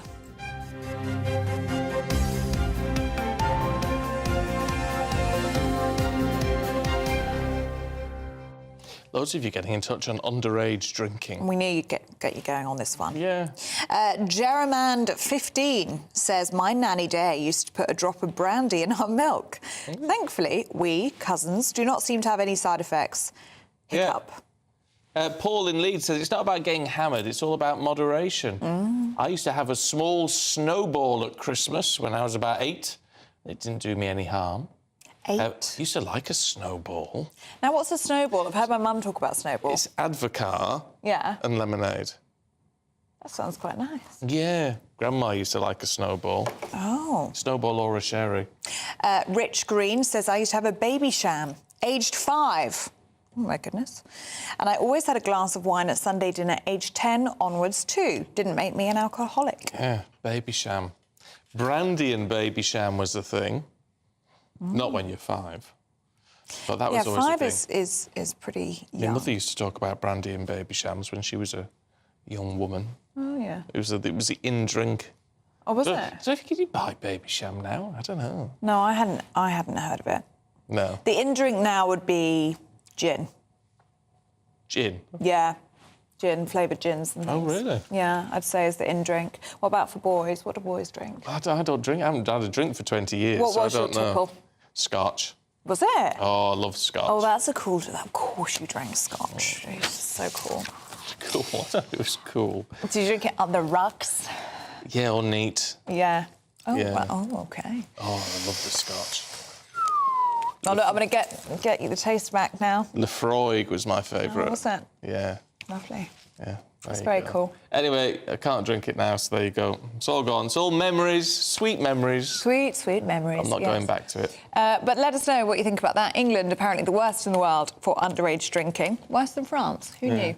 Let us know what you think. gbnews.com/yoursay. Now, our main news this morning, and Labour have been accused of failing to keep Britain safe in a dangerous world. Yes, the Keir Starmer's party has come under fire for not backing the government's boost in defence spending. Prime Minister, as you will know by now, is promising $75 billion in new funding over 5 years, and that will show our enemies that we are resolute and determined.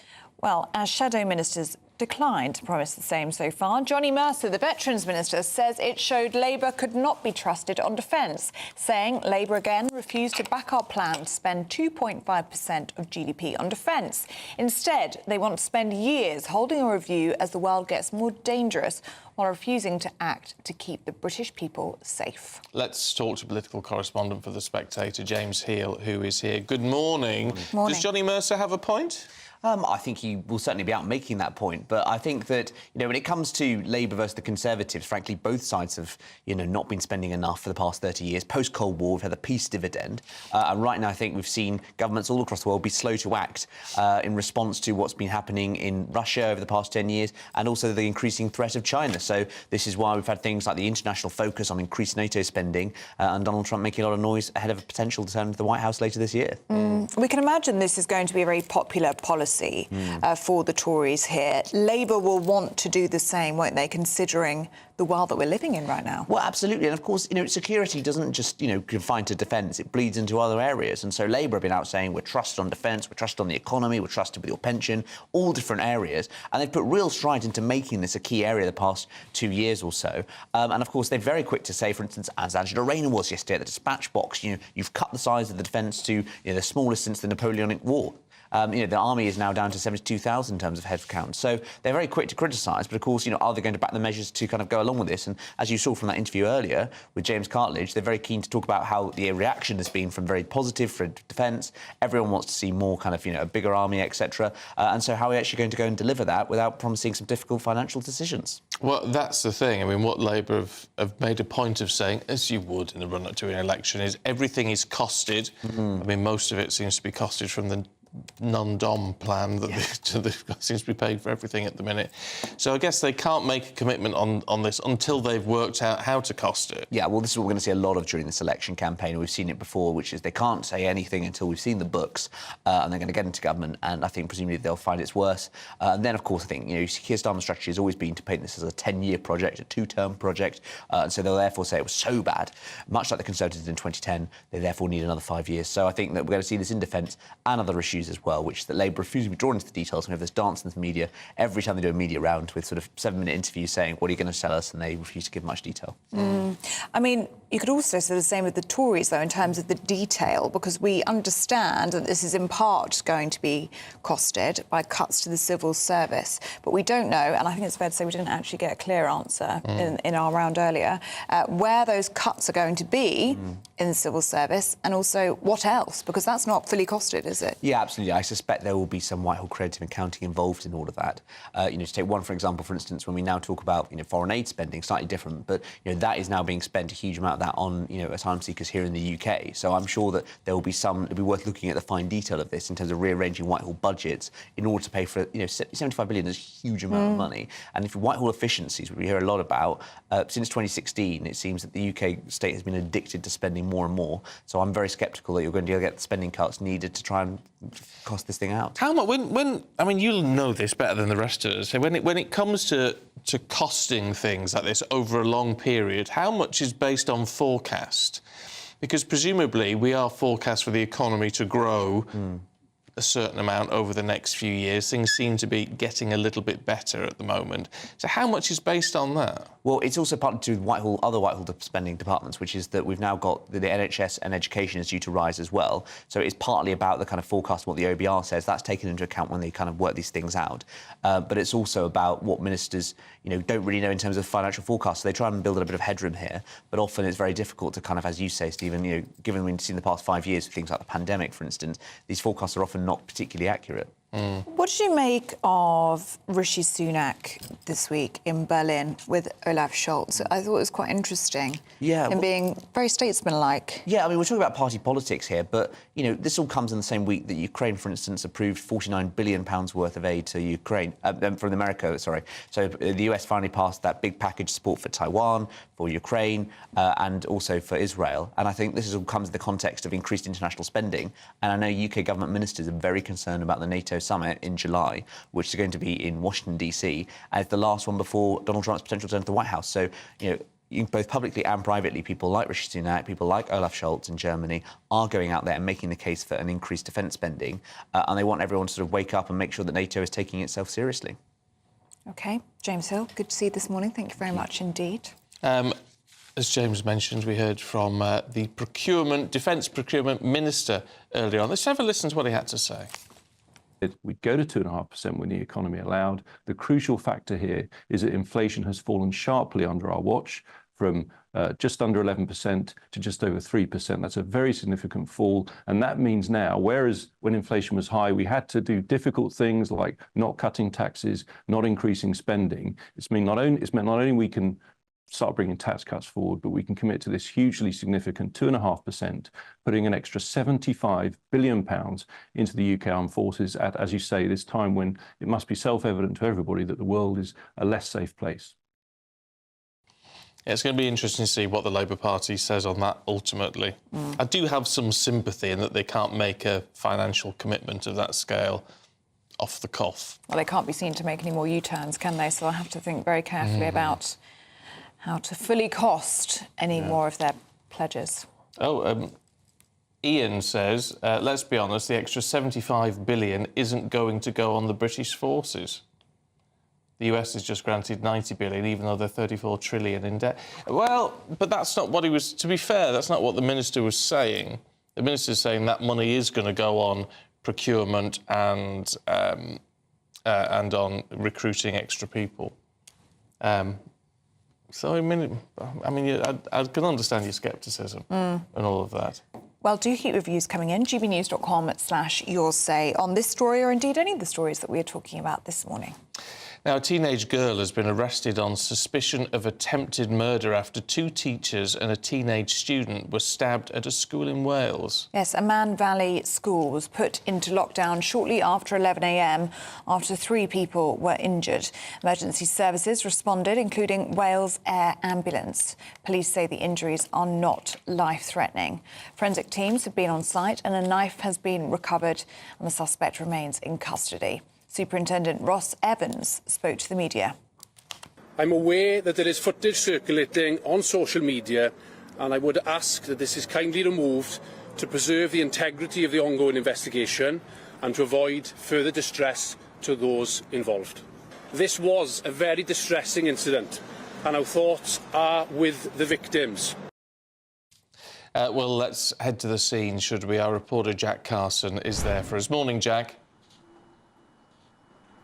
Yeah, good morning to you both. The aftermath of this incident really is proven to be shocking and distressing to this community. Just from the reports of children quite literally screaming down the phone to their parents after the incident yesterday just shows how much of a distressing moment it was for many pupils here. This school will remain closed today, but support is on offer, and the local church as well open for those who may want to wish to light a candle, because of course it was 3 people that were stabbed at this school yesterday. 2 teachers and a teenage girl confirmed by the police to be stabbed, all of them thankfully with non-life-threatening injuries, and a teenage girl this morning remains in custody, arrested on suspicion of attempted murder. Police confirmed that it was 11:20 a.m. yesterday when they were called to the scene here to reports of a serious incident and deployed a mass emergency response, including 2 air ambulances, critical care units, who we believe, from a statement from the Welsh Ambulance Service yesterday,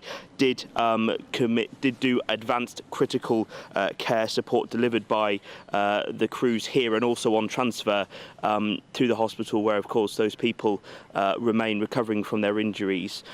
But also as well, it's thought, and it's come out in reports, that actually it was one of the teachers of the school that tried to stop the alleged attacker during the event, heroically jumping in to try and of course defuse the situation. The school here was put on lockdown immediately after that incident. Tannoy's shouting code red, full lockdown, and reports from some students saying they tried to climb the 7-foot fences to try and get away from the incident. Now, the head teacher of the school yesterday, James Durbridge, praised the staff and pupils for what he called their calm and mature response to the lockdown. But parents gathered outside this school for hours just waiting for that moment to be reunited with their children and know that they were safe in their arms. The school did eventually release those pupils from lockdown at around 3:20 yesterday afternoon, to very emotional scenes here outside the school. But it's interesting that one of the governors here at the school, who's been a governor here for 34 years, has said that times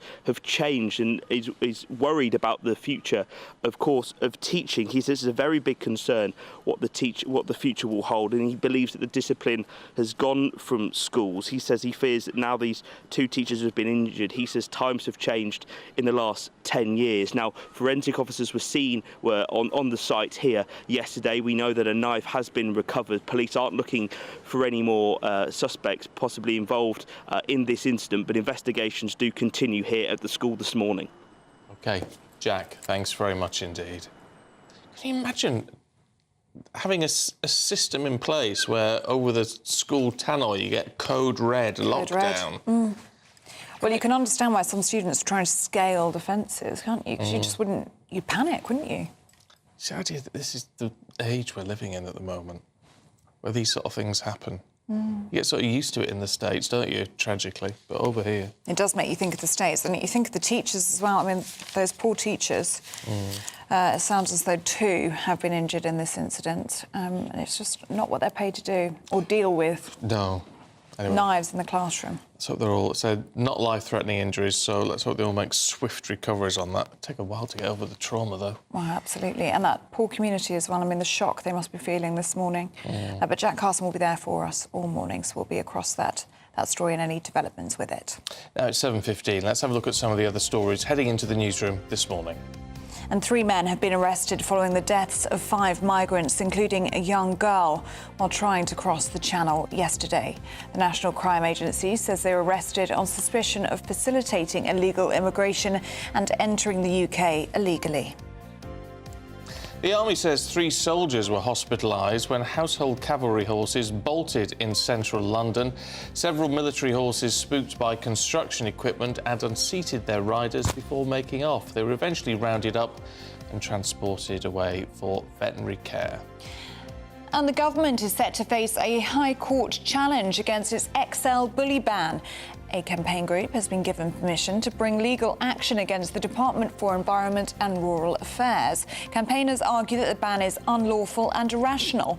However, government lawyers say the challenge should be dismissed.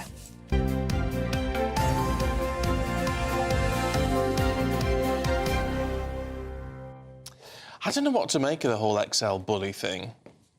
I still see a lot of them out and about. A lot of them out and about. So we saw one down the pub not very long ago, and it was muzzled and everything, all like like it should be. Beautiful dog. They are beautiful. And calm. It seemed like a calm and lovely dog. It just seems to be. Is it just the owners who are? You do see, some. You can imagine the type who want a big aggressive dog and therefore are sort of encouraging a dog to be aggressive. But if they're properly looked after, are they really going to be that bad? I mean, I just don't know. I'm not an expert on these sort of things, so I don't know. You'd be so worried now, wouldn't you, because of all the stories that you hear in the news. It's like, even if they are lovely, docile dogs, you don't know what they could be capable of if they're in the problem. But then if you've got a dog which is lovely and sort of docile, and the threat of it being put down just because of what it is, I don't know, it's just... I don't know what to make of it all. If you've got a view, if you own an XL bully, or you know someone who's been attacked by an XL bully, get in touch. gbnews.com/yoursay. Yes, we're still getting used to that, aren't we? Now, 17 minutes past 7, let's take a look at the weather with Annie. Looks like things are heating up. Boxed boilers, sponsors of weather on GB News. Hello there, welcome to your latest GB News weather update. It'll be a cloudier day today for most of us, with a risk of showers that could fall as snow over the high ground as it's another fairly cold day. Snow risk will definitely be just restricted to parts of Scotland, perhaps the Pennines on the very highest ground. But for many of us, there's a greater risk of showers, particularly as we head through the afternoon across eastern areas. They could turn heavy for a time as well. And there's going to be a good deal more cloud around throughout this afternoon. Still some sunny spells here and there, but sunshine's definitely going to be a lot more limited than it has been earlier on this week. So temperatures aren't going to quite climb as high, just highs of around 14 degrees in the very best of the sunshine. But for many of us, below average for the time of year. Now that rain should start to clear away. The clouds should clear as well throughout this evening. So another clear and dry night for most of us. That will allow temperatures to fall away. So it'll likely be another cold start to Friday. You can see a patchy frost developing for many inland areas by tomorrow morning. There could also be some mist and fog around very first thing. But it will be a bright start to the day, so any frost should melt away very quickly. And there will be a good deal amount of sunshine, particularly through the morning. As you head towards the afternoon, skies will get a little bit cloudier with that cloud bubbling up and a few showers breaking out here and there. But the showers are going to be far fewer than on Thursday. They won't be quite as heavy as well. In the south, though, skies will turn cloudier by the end of the day with a risk of some showery, potentially heavy outbreaks of rain. A brighter outlook with Box Solar, sponsors of weather on GB News.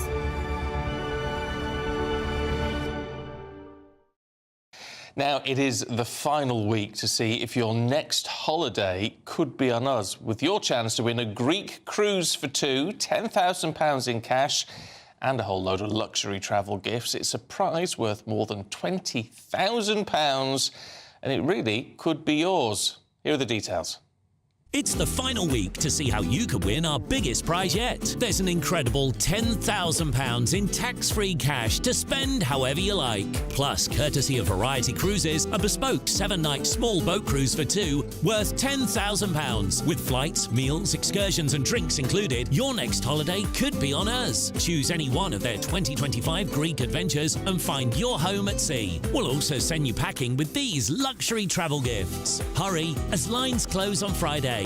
For another chance to win a prize worth over £20,000, text WIN to 63232. Text costs £2 plus one standard network rate message. Or post your name and number to GB04 PO Box 8690 Derby DE1 9TT. UK only. Entrance must be 18 or over. Lines close at 5 p.m. on Friday. Full terms and privacy notice at gbnews.com/win. Please check the closing time if listening or watching on demand. Good luck. Yeah. Good luck indeed. Yes, indeed, indeed. Now, still to come, Retail Trends reveals sales of second-hand items are on the rise. We'll bring you more in a moment.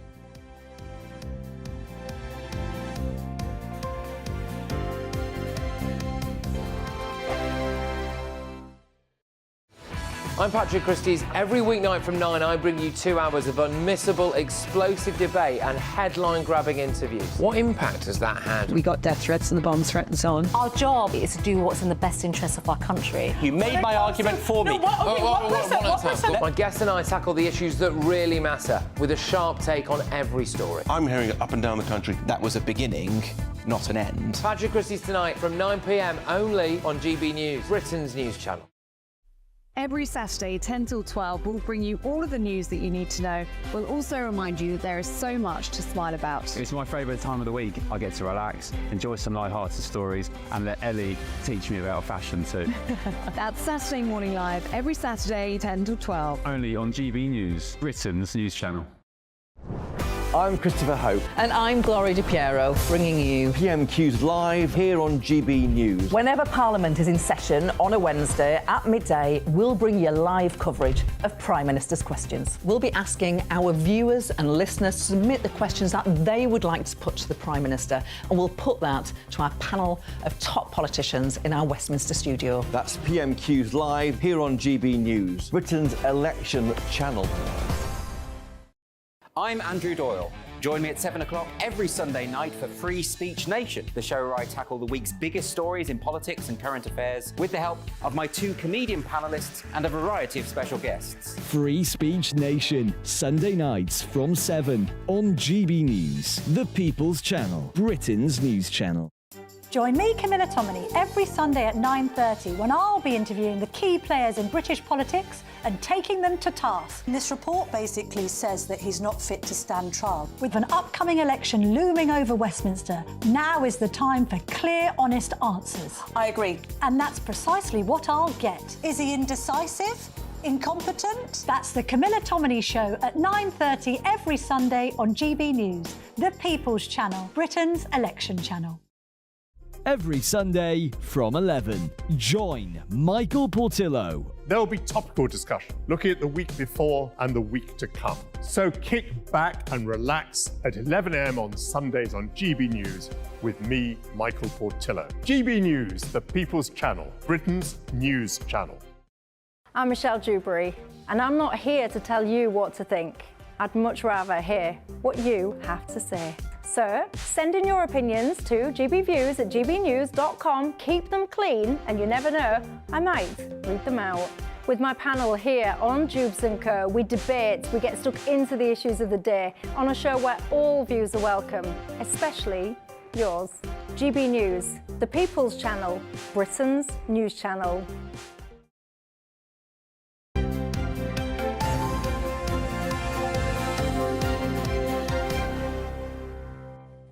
Welcome back. Now, have you ever wondered what the best way to shop is? No. Oh, I think about it all the time. Do you? Well, we might just have the answer for you this morning, because figures reveal that second-hand sales are on the rise because of their low costs and sustainability values. Those as well. Now, people who prefer shopping on social media sites like Instagram and TikTok seem to get the best discounts available there. Well, joining us now is entrepreneur Joe Fairley to tell us more. It looks like a changing world out there, Joe. It is a changing world. This information comes to us via something called the Virgin Media O2 Movers Index, which is a quarterly survey that the phone company does, and it tracks all our data. So when we're shopping, they know where we are anonymously, so they can see those patterns. And then the researchers sit down with 2,000 businesses and 2,000 individuals to really kind of drill down into the factors that are shaping our spending and shaping our planning. And as a business, shaping our strategies, because in a business like I founded Green and Blacks, I've had 4 subsequent startups. You spend so much time firefighting that there isn't always time to focus on the really important stuff, which is the future planning. I don't know. I'm always slightly torn on this sort of idea of pre-loved or second-hand stuff and all the rest of it, because it's all well and good. It saves you money in your pocket, but is it a money spinner for those people who want to get into that line of work? Well, I mean, I'm wearing a vintage dress, so which I think I paid £30 for on Vinted, and for a lot of individuals, actually, it's quite a good way to move things in your wardrobe. And an enormous number of businesses are now, even Selfridges on Oxford Street. I saw a secondhand startup store on London Bridge Station the other day, where a space that was previously, I think, something like a Ted Baker has been given over to secondhand. So there's a company in Ramsgate and Deal called Positive Retail. So a lot of retailers are embracing this idea that actually we want to buy secondhand alongside new. Well, I have changed the way that I've shopped, Joe, because I'm getting married next year. I'm trying to save a bit of money. I am a little bit of a shopaholic, am I not? And so I'm trying to buy more on Vinted and things like that, which has been wonderful, actually. And as you say, there's lots of bargains to be found. I'm really interested, though, in this rise of people buying on sites like Instagram and TikTok, and the discounts that are available on there. Tell us a bit more about that. To be honest, I can't really comment on that. It's true that many more people are buying via social media, and businesses, not just Virgin Media O2 customers, but all businesses are looking at ways to promote themselves more via social media. But what this study also showed was that actually the local high streets are still incredibly important to us. There were 44% of people want to have a post office in their community, about the same number want a bank, and perhaps less surprisingly, we want local cafes. And I think there's an understanding that when you spend money locally, it tends to circulate locally. It doesn't disappear to some kind of foreign HQ or go offshore. It goes round and round in our community. And so I think that alongside the social media trend is actually really important and vital for the fabric of our daily lives. You know, we don't want to spend our whole time on our phones, fabulous as they are. It's a balance that we want with human contact and that amazing facility to, you know, when you need something really boring, you know, buy it over the phone. Or interesting things you can buy over the phone too. But we are human beings, and communication in person is important as well as in, through our tech. I think that another interesting stat that came out of the Virgin O2 Movers Index was the fact that more and more of us are wanting to spend money on self-care and well-being. So that was up 23%.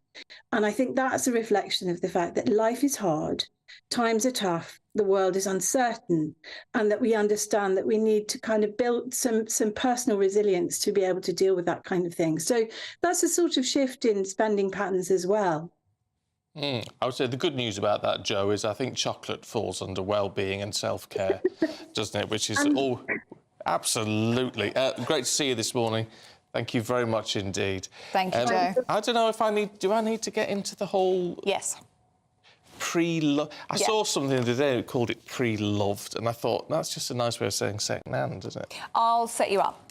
It's going to be great. You're going to love it. I don't fancy it. It's addictive. No, it's very good because you can get things with labels on still. It'll be half the price or better. You could buy more then. Well, I don't want to buy more. We'll buy 2. And see, Should get them half price. I don't know. We'll have to see. I'll just have to see you. You set me up. I'll have a look on I will, yeah, I'll set you up. Lee Drake says, shop locally, keep your town centres alive. No, that is very important. You do want a high street store, don't you? You want both.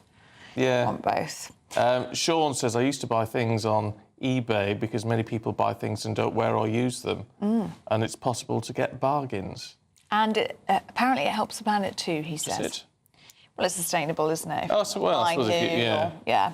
So it's all good. I think it's a good thing. I'll set you up. And a lovely email as well from David Aldred, who says, I'm waiting to hear from my beautiful niece who's in labour. She's 2 weeks overdue. Oh, so that's David. very exciting. Keep us posted. Hopefully we have a baby in this show. That'll be fun. Oh, that would be nice, wouldn't it? Yeah, let us know when you get some news, David. Tell her to push. Tell us push. Hurry up. She's got until 9:30. Yeah, OK. Paul Jones. Paul Coyte's going to be here with all your sport in just a moment.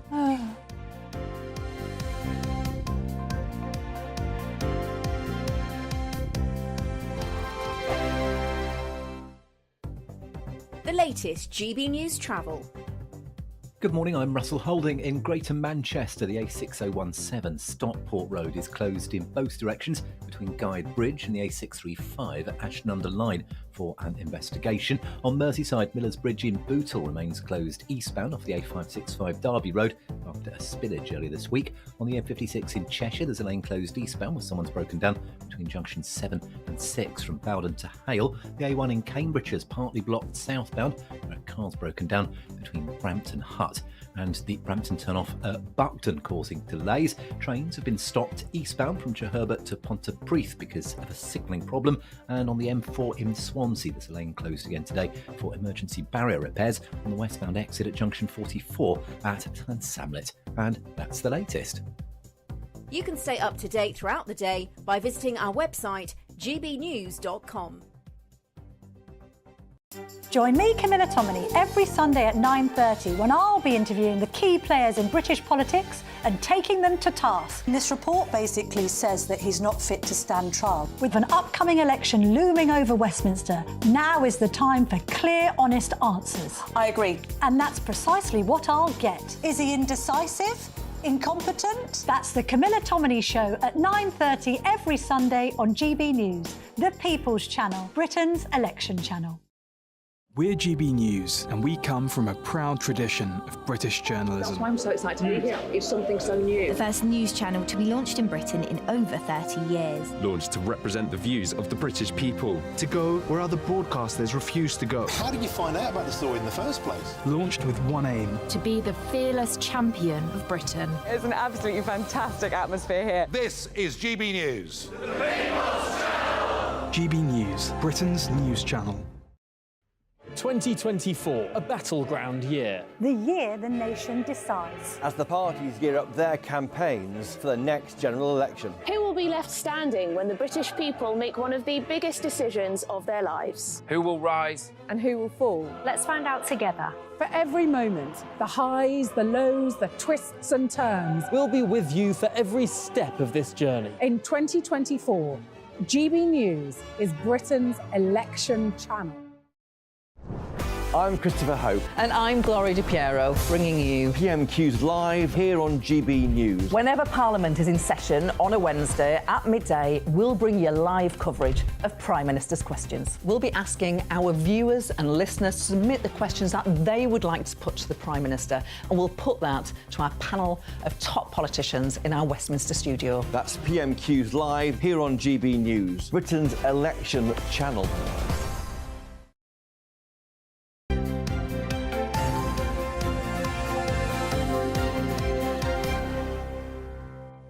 Paul Coyte's here with all your sport. Good morning to you. Good morning, good morning. It's the Merseyside. Let's start that again. Excellent. I'll start that again.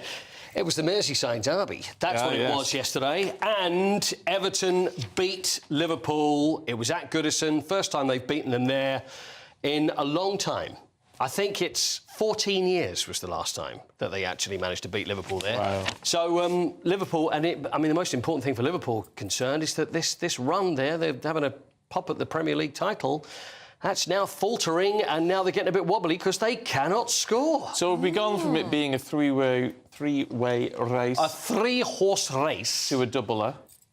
Yes, I think so, because Manchester City, they're playing Brighton away today, and Arsenal are looking very good. And Arsenal have the North London derby on Sunday against Tottenham Hotspur, which is going to be a ding-dong of the highest order. How are you feeling about that, having to say that Arsenal are looking good? Yeah, how do you think I did? Because I thought you did quite well there. Yeah. I'm trying to be honest, and I'm saying that Arsenal are a very good side and they're playing very well. And obviously, inside, I'm dying as I'm saying this, but it's absolutely true. But the North London derby is.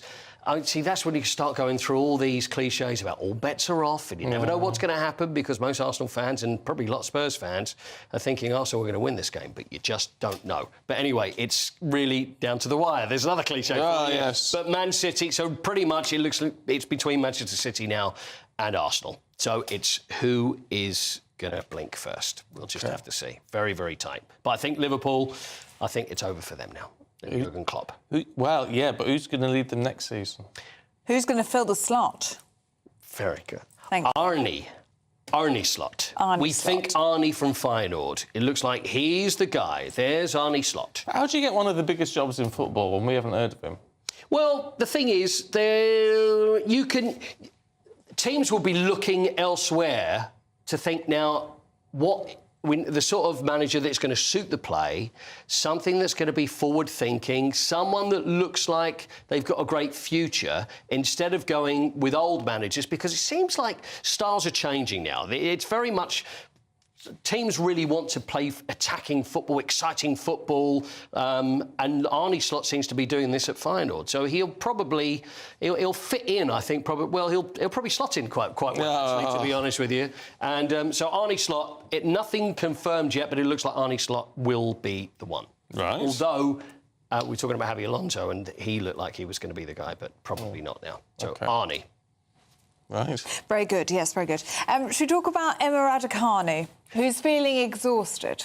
Yeah, she's a bit tired. Yeah, she didn't do very well yesterday. She was playing in Madrid, the Madrid Open, and it just didn't really work out for her. It's like every time we think this is it, she's back, it's looking great, she had a lovely little run, everything was going well in Stuttgart, and then in the Billie Jean Cup as well, and then she played in Madrid, and took up a wild card in Madrid, which basically means that she didn't get in on merit, but she was asked whether she wanted to come in, which she did. She lost 6-2, 6-2 to the number 82 in the world, Argentinian Maria Lourdes Carle, who is probably the same as Arne Slot. Quite good, but we've never heard of him. Yeah. But anyway, she's 82 in the world. It was all about unforced errors as far as Raducanu was concerned. Just missing too many shots. By the way, can you tell, though, what a tennis player I am? Because I was doing that. That's a backhand. Yeah. A lot of sports people... this wasn't even meant. A lot of sports people, they often do this. It's like when you talk to cricketers and if they talk about bowling, and they'll do this, and you can see them holding the ball, or batsmen, they'll start doing this when they talk about it. So that's how they refer to it. Oh. Just a little thing. You go. It's ice skaters will twirl up in the air just as you're talking to them. Drives you crazy. Can't sit still for 5 minutes. I don't know what synchronised swimmers do. Oh, that's it. They have the nose thing. Do like that. Yeah. You kind of like that. It's exactly what they do. Yeah. Would you like to birthdays? Yeah, I've got a few birthdays. I thought you might like to play our favourite game? Yeah, let's play the game. OK, here we go. First one. Funnily enough, me talking about cricketers and holding a cricket ball... Our great friend, there he is. You know Monty Panesar. He's been with us on before. The man with the longest fingers. He's like Edward Scissorhands. His fingers are like crazy, like tentacles. But that's how he spins the ball so well. So it's all very well talking about his fingers. Happy birthday, Monty. But how old is it his birthday today? Yes. Happy birthday, Monty. 57. No. 57 for Monty. He won't be coming on here again. Oh, really? Bit lower. 44. 42. Stephen, you're joking. Monty. Rude. Monty, it's just... sorry, Monty. Oh. Right, we'll go again. OK, let's go again. That was just an opener. That's really just an opener. Really Another man with magic fingers. All right. Michael van Gerwen, 3-time world darts champion. There he is. There he is. Look, I'm going to put him at 57. There he is. You're going 57. I'm going 44. 44. Now, look, have a look at him. So that's how he looks now. Yeah. So you're thinking 44? Yeah. 57. You're going 57. You think he looks 57? Definitely. He's 35 years old. He's 35 Michael is 35. I know you're joking. And there's another sports person who will never come on this show. So that's 2 out of 2. Maybe we shouldn't go for the third. Right, let's go again. Michael Van Gowenstone. Let's go with David Moyes. Now, David Moyes, let's see how he looks like. David Moyes, who actually was the last manager, the last time Everton managed to beat Liverpool in the Merseyside derby at Goodison Park. And it's his birthday today. There he is. He's celebrating there with West Ham. Now, look, there he is. Now, that's him with David Sullivan. You can't really see. That's him. That's how he looks now. That's how he looks now. By the way, he has 62. Hold on. He's aged quite well, because some people, they blossom like a fine wine. This is how he used to look when he was playing for Dunfermline. There we are. Oh, David. Oh, goodness. Oh, David. He looks better now. He looks better now, doesn't he? If you listen on the radio, he looks like a cartoon picture, doesn't he, David? I mean, it's like Krusty the Clown, isn't it? Oh, sorry, David. Well, it is. There's another one who won't come on now for another reason. Can we look at another nicer picture? He looks great now. You have got better with age. I'd say he looks 62. 62 for David Moyes. I'm going what do you 65. Say? 65. It's been a disastrous game. 61. Oh, but Ellie was very close. Ellie was not very too bad close. At all. There we so are. So I David win. Moyes. Yes, you win with 1 out of 3. Well done. And we managed to offend. Do you want to go one more time and go for the car? Yes, we do. Oh. See what you could have won. Yeah, see what you could have won. Nothing. Nothing at all. I don't think we should be allowed to play this game. You get nothing in the black, do you? No, it's in the red, out the black, in the red. You get nothing in this game for 2 and a bit. That's it. Well, that's the one. I think that's what it was. Brilliant. Thank you very much. Thank you, Paul Coit. I'll have more for you. No more birthdays, though. Oh, that's a shame. Right, 65-year-old Charlie Rowley and Nicky Hodgson, who's 22, will be bringing us through the papers in just a couple of minutes.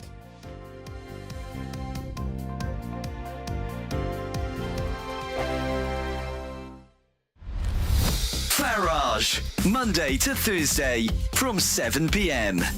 Thus far, it has been a proxy war. It has been the proxies of Iran. But last night, and bear in mind that this extreme Islamist regime have been in charge since 1979, they have as a very clear objective that Israel should be completely wiped out, launched their first ever attack on Israel. Something like 350 drones, cruise missiles and rockets were fired at Israel. 95% of them were intercepted and shot down, including some action by our own Royal Air Force. We have been appeasing Iran ever since the JCPOA deal, as it's known. And this was the deal that President Obama put together. And the idea was we remove sanctions, we free up tens of billions of dollars of frozen money, and in return, Iran will not continue to build a nuclear weapon. And what have they done with that money? Well, it has helped them, of course, to fund Hamas. It's helped them to fund Hezbollah. It's helped them to fund the Houthis. And it directly helped them to fund the rocket attacks on Israel last night. I have been against this deal from day one. I was delighted when Trump was president in America that he pulled the Americans out of it. But you would have thought, wouldn't you, after that response last night, that the West might have learned its lesson. But oh no. Unbelievably, the European Union High Representative for Foreign Affairs, Vice President of the European Commission, Joseph Borrell, said overnight he had spoken with the Iranian Foreign Minister late on Sunday. He said the EU needed to have the best possible relations with Iran. So that's okay, Iran. Just keep firing more rockets. The European Union don't mind. Join me, Camilla Tominey, every Sunday at 9:30 when I'll be interviewing the key players in British politics and taking them to task. This report basically says that he's not fit to stand trial. With an upcoming election looming over Westminster, now is the time for clear, honest answers. I agree. And that's precisely what I'll get. Is he indecisive? Incompetent? That's the Camilla Tominey Show at 9:30 every Sunday on GB News, the People's Channel, Britain's election channel. I'm Michelle Dewberry, and I'm not here to tell you what to think. I'd much rather hear what you have to say. So send in your opinions to gbviews at gbnews.com. Keep them clean, and you never know, I might read them out. With my panel here on Jubes & Co, we debate, we get stuck into the issues of the day on a show where all views are welcome, especially yours. GB News, the People's Channel, Britain's news channel.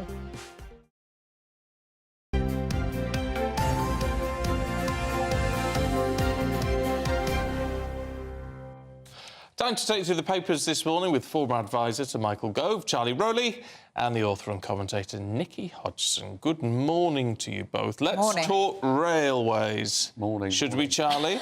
What do you make of it? Choo-choo. Charlie, and that's that. I'm a bit tired this morning. I've had one too many cups of tea, honestly. Or perhaps not enough, yeah. Yes, this is about Labour who are unable to commit to spending what's necessary on our defence needs, but they are planning within the first 5 years of a Labour government, should that come to pass, to nationalise our railways. Now, there's a real reason behind this, because we hear all too often about price hikes and fares on passengers. Couple that with all the delays and cancellations of services and the strikes that take place within our rail network. Labour are pledging to take over the whole thing and pledge to run a better service. I don't know anybody who thinks that, when a government gets involved to centralise something or nationalise something, that's going to be more efficient or more effective. Well, sometimes it is. I mean, I know it didn't work back in the day and it was all a bit of a disaster by the time it was privatised in the sort of 80s. But things have changed now, hasn't it? And the big argument against renationalisation was the idea that you'd have to spend all this money to buy everything out. But their plan means you wouldn't have to do that. It's quite clever. Well, to a degree, I mean, you're absolutely right. I mean, they've said that they're going to wait until those contracts that they have with the rail companies and the rail operators, when that comes to an end, that then there won't be any need to go through a whole contract and procurement process with those companies again. So they can effectively just nationalise it for free.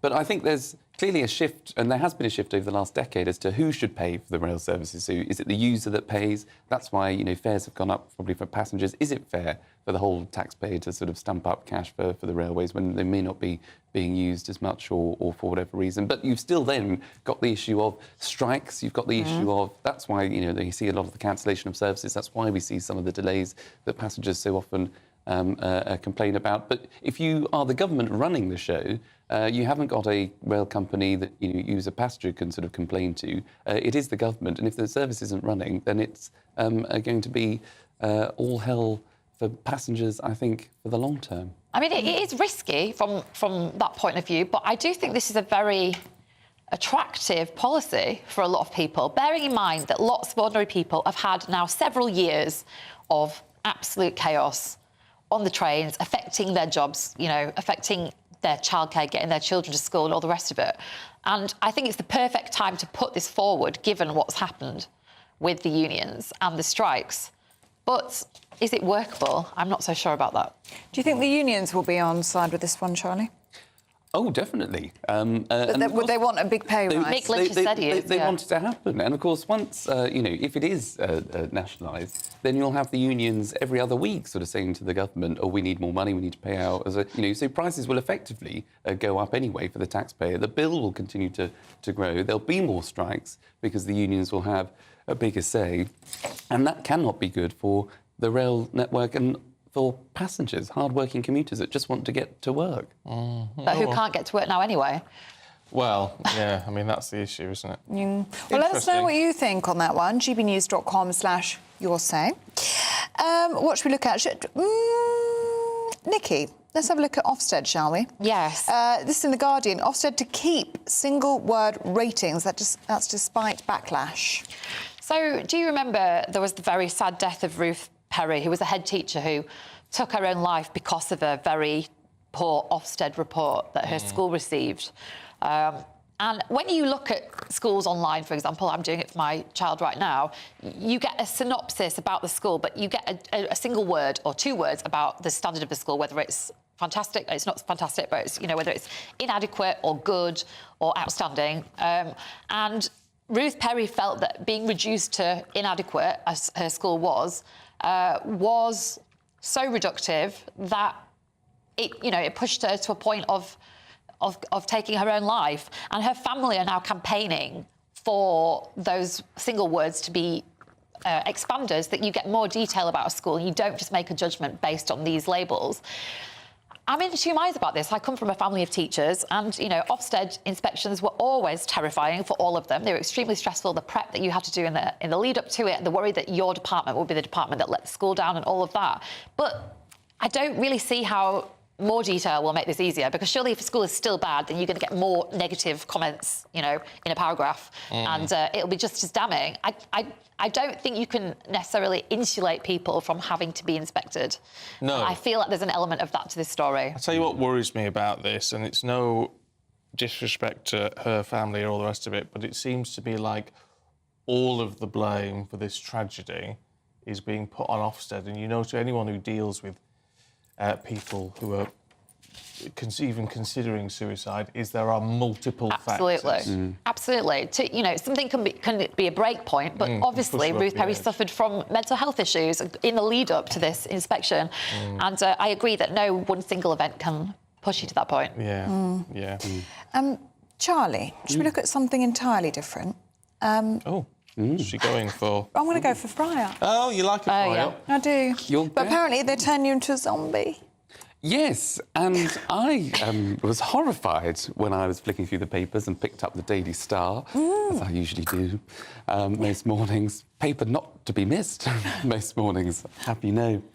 And the Daily Star is basically saying that if you have too many fry-ups, it causes insomnia, it causes mental health issues, it causes all kinds of health problems. But I think it goes on to say that that is just an endemic of the society in which we live in. We eat far too many ultra-processed foods that do have a negative impact on us. But I think the idea that we should stop eating fry-ups is for the birds. Everybody loves a fry-up. And I think if you don't eat a fry-up, if you don't enjoy the small things in life in moderation, then you'll become a zombie anyway, probably. I do think actually a fry-up can be quite healthy. If you eat organic meat and you have, you know, you have mushrooms and tomatoes and things, actually it doesn't have to be that bad for you, scrambled eggs. I think it's all you in make it as greasy as you want it. It's all in the technique, isn't it? Yeah, but you can make it, it's not actually necessarily an unhealthy meal, it just depends what products you use. No.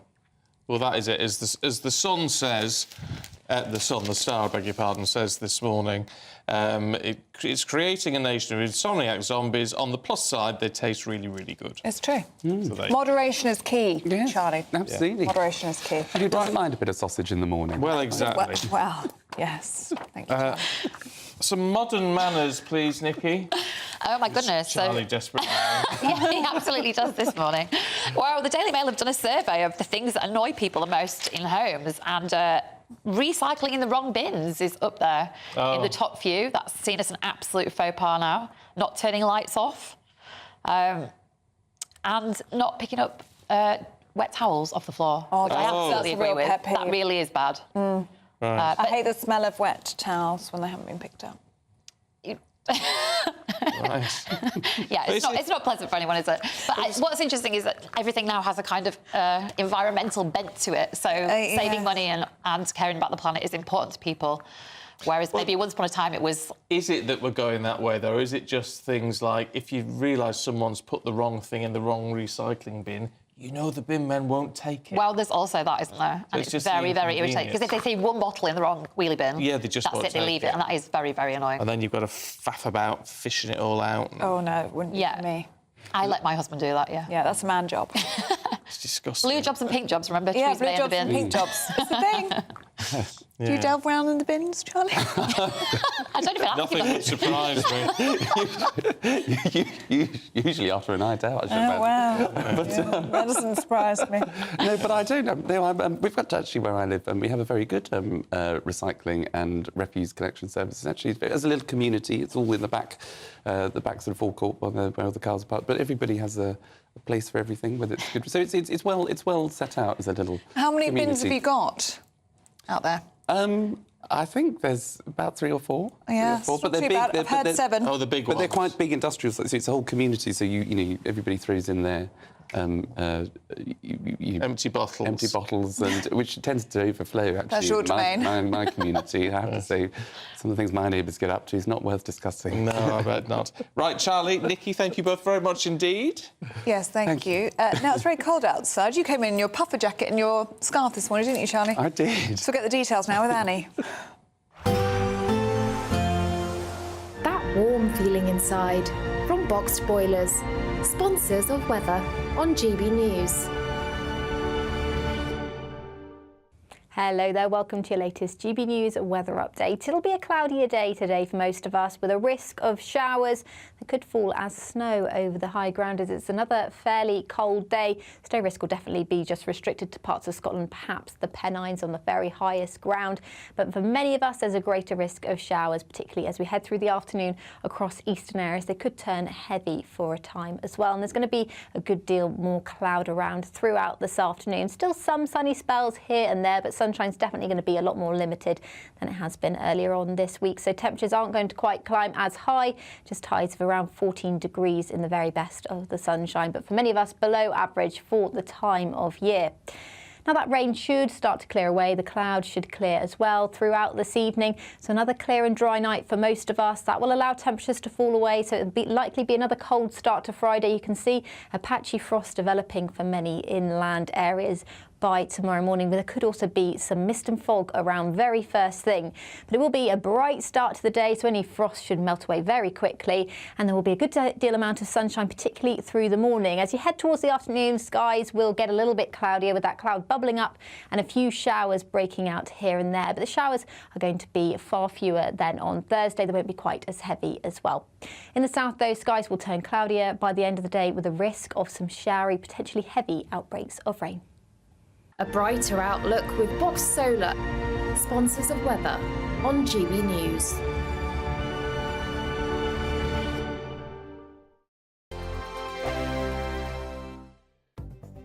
The latest GB News travel. Good morning, I'm Russell Holding. In East Yorkshire, the A63 is blocked eastbound by an accident on Roger Millwood Way towards the South Coast roundabout in Hull, causing queues. In Greater Manchester, the A6017 Stockport Road is closed each way between Guide Bridge and the A635 at Ashton-under-Lyne for an investigation. On Merseyside, Millers Bridge in Bootle remains closed eastbound off the A565 Derby Road after a spillage earlier this week. On the M6 in the West Midlands, 2 out of 3 lanes are closed northbound where someone's broken down between junctions 6 and 7 north of Spaghetti Junction, Birmingham, causing queues. Trains have been stopped eastbound from Treherbert to Pontypridd because of a signalling problem. And on the M25 in Surrey, the inside lanes close clockwise where a lorry's broken down just before junction 6 at Godston, and slow towards there from the Clackett Lane services. And that's the latest. You can stay up to date throughout the day by visiting our website gbnews.com. It's the final week to see how you could win our biggest prize yet. With thanks to Variety Cruises, a family company sailing since 1942, you have the chance to win a £10,000 7-night small boat cruise for 2. With flights, meals, excursions and drinks included, you'll be able to choose from any one of their 2025 Greek adventures. Plus, you'll also win £10,000 in tax-free cash to make your summer sizzle. And we'll pack you off with these luxury travel gifts. Hurry, as lines close on Friday. For another chance to win a prize worth over £20,000, text WIN to 63232. Text costs £2 plus 1 standard network rate message. Or post your name and number to GB04 PO Box 8690 Derby DE1 9TT. UK only. Entrance must be 18 or over. Lines close at 5 p.m. on Friday. Full terms and privacy notice at gbnews.com/win. Please check the closing time if listening or watching on demand. Good luck. 2024, a battleground year. The year the nation decides. As the parties gear up their campaigns for the next general election. Who will be left standing when the British people make one of the biggest decisions of their lives? Who will rise? And who will fall? Let's find out together. For every moment, the highs, the lows, the twists and turns. We'll be with you for every step of this journey. In 2024, GB News is Britain's election channel. I'm Christopher Hope. And I'm Gloria Di Piero, bringing you PMQs live here on GB News. Whenever Parliament is in session on a Wednesday at midday, we'll bring you live coverage of Prime Minister's questions. We'll be asking our viewers and listeners to submit the questions that they would like to put to the Prime Minister, and we'll put that to our panel of top politicians in our Westminster studio. That's PMQs live here on GB News, Britain's election channel.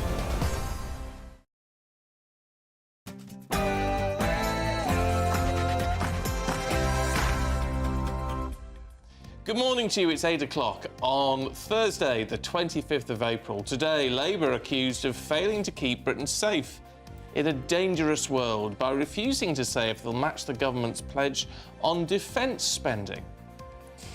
A teenage girl has been arrested on suspicion of attempted murder after 2 teachers and a teenage student were stabbed at a school in Wales. Three people, 2 teachers and a student stabbed here at Avon Valley School yesterday. Teenage girl remains in custody. As this school is closed today and investigations continue. I'll have the latest from Wales. Well, if you're a parent, put down your phone. New data from the States reveals half of teenagers say their parents are too distracted by their devices.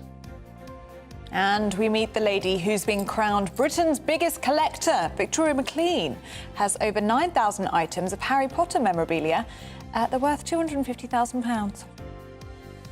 And in the sport, Liverpool fire blanks in the Merseyside derby as Everton win 2-0, which puts them 8 points above the relegation zone. Eric Ten Hag breathes a sigh of relief for now, as Manchester United get past Sheffield United. And a new world record has been set at 291 metres, which involves 8 seconds in the air and around 70 miles an hour. And I think you can guess what it might be. Good morning. It's a bit of a cloudier day today, and some of us will see some showers. You can find out all the details with me a little later on. Morning to you. I'm Stephen Dixon. And I'm Ellie Costello, and this is Breakfast on GB News.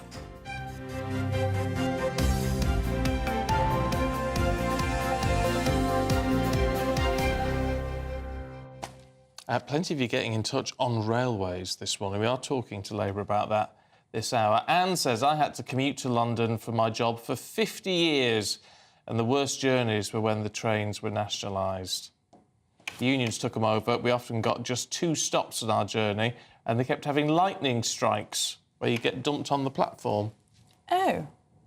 It did get bad back in the day, but a lot of people say they're bad now. And part of the problem is money is coming out of, for profits for the shareholders. So I just don't know. Charles says the last time the railways were under government control, the unions controlled it and then wrecked the whole system. Yeah, Phil Tapsell, renationalised the railways. Hilarious, it was a complete disaster before it was privatised. So it's not very popular with you this morning. No, it's not. We've also been talking about pre-loved shopping. Let me see if I can find this now. And Susan, because I promised to set you up, didn't I? Susan says, Ellie, can you also set me up? I have loads of pre-loved stuff and I need to stop listing things. The chocolate lady talked about the high street, but I need to know how to do it. Vinted is what you want. A site called Vinted. No fees. You just pop everything on there. Very easy to use. See, the problem is doing it on the high street is good because, as she was saying, it keeps all the money in the local community, or tends to. The problem with that is it means you have to give the clothes away. You do. You're not going to make any money. So you can't sell them. What I do is I go through my bits and bobs and most of it goes to a charity shop, but if there's something with a nice label on it or something, or with the label still on, I'll try and put it on Vinted, make a bit of money. This is what I don't get. Why would you buy something and then the labels are still on it? Are you wearing it but leaving the labels on so you can then sell it? No, maybe it doesn't fit, or maybe you didn't go to that event, or I don't know. I've got loads of stuff with the labels on that I've just never worn. Yeah, it's very bad. Very wasteful. Hence why it should be sold. Well, yes, if you've got stuff like that, then great. But I'm not down. You'll have to set me up and I'll have a look, see if there's anything I fancy. Oh, I'm going to cause chaos now. What I would you won't buy. be off there. I wouldn't buy a suit because you wouldn't know if it would fit or not. Ties. I get these T-shirts. Shorts. Other people's T-shirts. Yeah. Oh, I don't think I could. Oh, he's such a I don't think I could. Is that snobbish? Yes, is it snobbish? It is. Well, no. Skin You give it a contact good clothes. you give it a good wash. Obviously, you're going to wash it before you put it on. I don't fancy You'd have to that. go for labels on. It's fine. I'll teach you. All right, you let me know if I'm being a snob. I think he is. Or well, I just don't like the idea of it. It's great for weddings and things. You don't really have the same thing because you just wear lovely suits. But if you're a woman, you have to wear a new dress every time. And that gets very costly. So I've sold the dresses that I wore to last year's weddings. Oh, right. And that will fund this year's weddings. Well, of course, So, yeah, it's all very good. It's like a circle. It makes a bit of sense.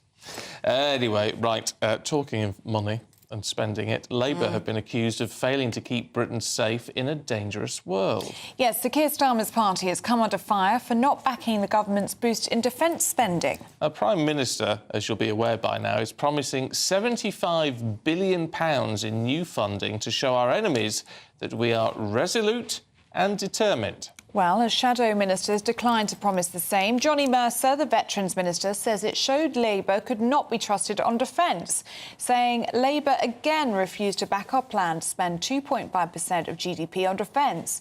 Instead, they want to spend years holding a review as the world gets more dangerous, while refusing to act to keep the British people safe. Earlier, we spoke to political correspondent for The Spectator, James Heal. To Labour versus the Conservatives, frankly, both sides have, not been spending enough for the past 30 years. Post-Cold War, we've had the peace dividend. And right now, I think we've seen governments all across the world be slow to act in response to what's been happening in Russia over the past 10 years and also the increasing threat of China. So this is why we've had things like the international focus on increased NATO spending and Donald Trump making a lot of noise ahead of a potential return to the White House later this year. We can imagine this is going to be a very popular policy for the Tories here. Labour will want to do the same, won't they, considering the world that we're living in right now? Well, absolutely. And of course, security doesn't just, confine to defence. It bleeds into other areas. And so Labour have been out saying we're trusted on defence, we're trusted on the economy, we're trusted with your pension, all different areas. And they've put real stride into making this a key area the past 2 years or so. And of course, they're very quick to say, for instance, as Angela Rayner was yesterday at the dispatch box, you've cut the size of the defence to the smallest since the Napoleonic War. The army is now down to 72,000 in terms of headcount. So they're very quick to criticise, but of course, are they going to back the measures to kind of go along with this? And as you saw from that interview earlier with James Cartledge, they're very keen to talk about how the reaction has been from very positive for defence. Everyone wants to see more kind of, a bigger army, etc. And so how are we actually going to go and deliver that without promising some difficult financial decisions? Well, that's the thing. I mean, what Labour have made a point of saying, as you would in the run-up to an election, is everything is costed. I mean, most of it seems to be costed from the non-dom plan that seems to be paid for everything at the minute. So I guess they can't make a commitment on this until they've worked out how to cost it. Yeah, well, this is what we're going to see a lot of during this election campaign. We've seen it before, which is they can't say anything until we've seen the books, and they're going to get into government, and I think presumably they'll find it's worse. And then, of course, I think, Keir Starmer's strategy has always been to paint this as a 10-year project, a two-term project, and so they'll therefore say it was so bad, much like the Conservatives in 2010, they therefore need another 5 years. So I think that we're going to see this in defence and other issues as well, which that Labour refuse to be drawn into the details. We have this dance in the media every time they do a media round with sort of 7-minute interviews saying, what are you going to tell us? And they refuse to give much detail. I mean, you could also say the same with the Tories, though, in terms of the detail, because we understand that this is in part going to be costed by cuts to the civil service. But we don't know, and I think it's fair to say we didn't actually get a clear answer in our round earlier, where those cuts are going to be in the civil service, and also what else, because that's not fully costed, is it? Yeah, absolutely. I suspect there will be some Whitehall creative accounting involved in all of that. To take one, for example, for instance, when we now talk about, foreign aid spending, slightly different, but, that is now being spent, a huge amount of that on, asylum seekers here in the UK. So I'm sure that there will be it'll be worth looking at the fine detail of this in terms of rearranging Whitehall budgets in order to pay for, 75 billion is a huge amount of money. And if Whitehall efficiencies, which we hear a lot about, since 2016, it seems that the UK state has been addicted to spending more and more. So I'm very sceptical that you're going to get the spending cuts needed to try and cost this thing out. Well, joining us now is defence analyst Chris Newton. Good to see you this morning, Chris. What do you make of this? Good morning. In relation to Labour's commitment, now I have some degree of sympathy with a party in opposition. I worked for the Tories in the late 2000s when the Tories were in opposition. It's very difficult, as you mentioned earlier, to be kind of precise and exact. The opposition does not have access to detailed budgets and figures and so forth. So on that, I have a degree of sympathy. But a couple of weeks ago, Starmer made a big fanfare about defence. He tried to outflank the Tories on this issue.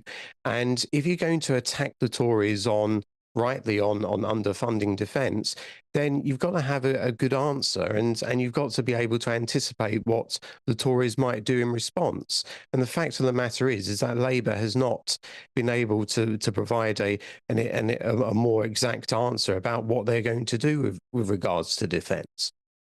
How desperately short of money are the armed forces? I mean, not only in terms of, we know about there are some recruitment and retention issues, even though the recruitment seems to be going up a little bit, but in terms of the equipment that we need and that we're short of. Yeah, I mean, I would argue that the armed forces are, severely underfunded. There are lots of expensive projects. And if you look at the various threats that we face at the moment, multiple threats, Russia, Iran, China, North Korea, the terrorism threat, which hasn't gone away, it's still there. That requires not only advanced technology, but it also requires manpower in order to fulfill multiple commitments. And the Tories have pledged 2.5%. However, we're in the Cold War scenario, I would argue. And towards the end of the last Cold War in the 1980s, defence spending was around 3.8%, or just below 4% of GDP. As I said, it's the Tories have pledged 2.5%. So in relation to comparing it now, is obviously technology's moved on, but if we're in this, a pre-war scenario, if we're in this Cold War scenario, then I don't think 2.5%, even 2.5%, is going to cut it. I mean, when we're looking at recruitment, and we do know that numbers are up slightly this year, but we are going to have to recruit very quickly, aren't we, to make our armed forces more effective. Con Coughlin's written in The Telegraph today talking about the Royal Navy. Their staffing levels currently mean that the two new Queen Elizabeth-class aircraft carriers can't even be manned. I mean, it's a damning state of affairs, isn't it? Yeah, I mean, this is one of the issues of having, the economy that we have, at times of economic prosperity, recruiting in the armed forces is difficult.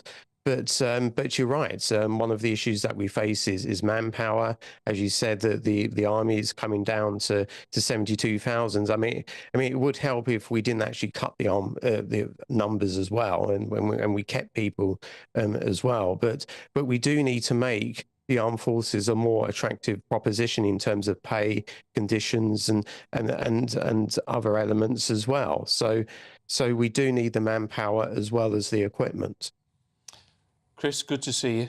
Thank you very much indeed. Well, it gives us lots to talk to the Labour Party about. We've got the rail network as a big issue that they're pushing today, but also the defence issue. Let's talk to the Shadow Financial Secretary to the Treasury, James Murray, who joins us now. Good to see you. Before we get on to the tracks, can we talk about defence? Chris Newton there, the defence analyst, made a good point, didn't he, about Sir Keir sort of trying to lay down the line on defence spending to the Prime Minister just a few weeks ago when he said, make no mistake, this is a generational, multi-decade commitment that the Labour Party would make to defence. Why then, just a couple of weeks later, is Emily Thornberry sort of coming out and saying, no, we can give you absolutely no pledge on increasing the spending to 2.5%, when Sir Keir has already said he wants to do it?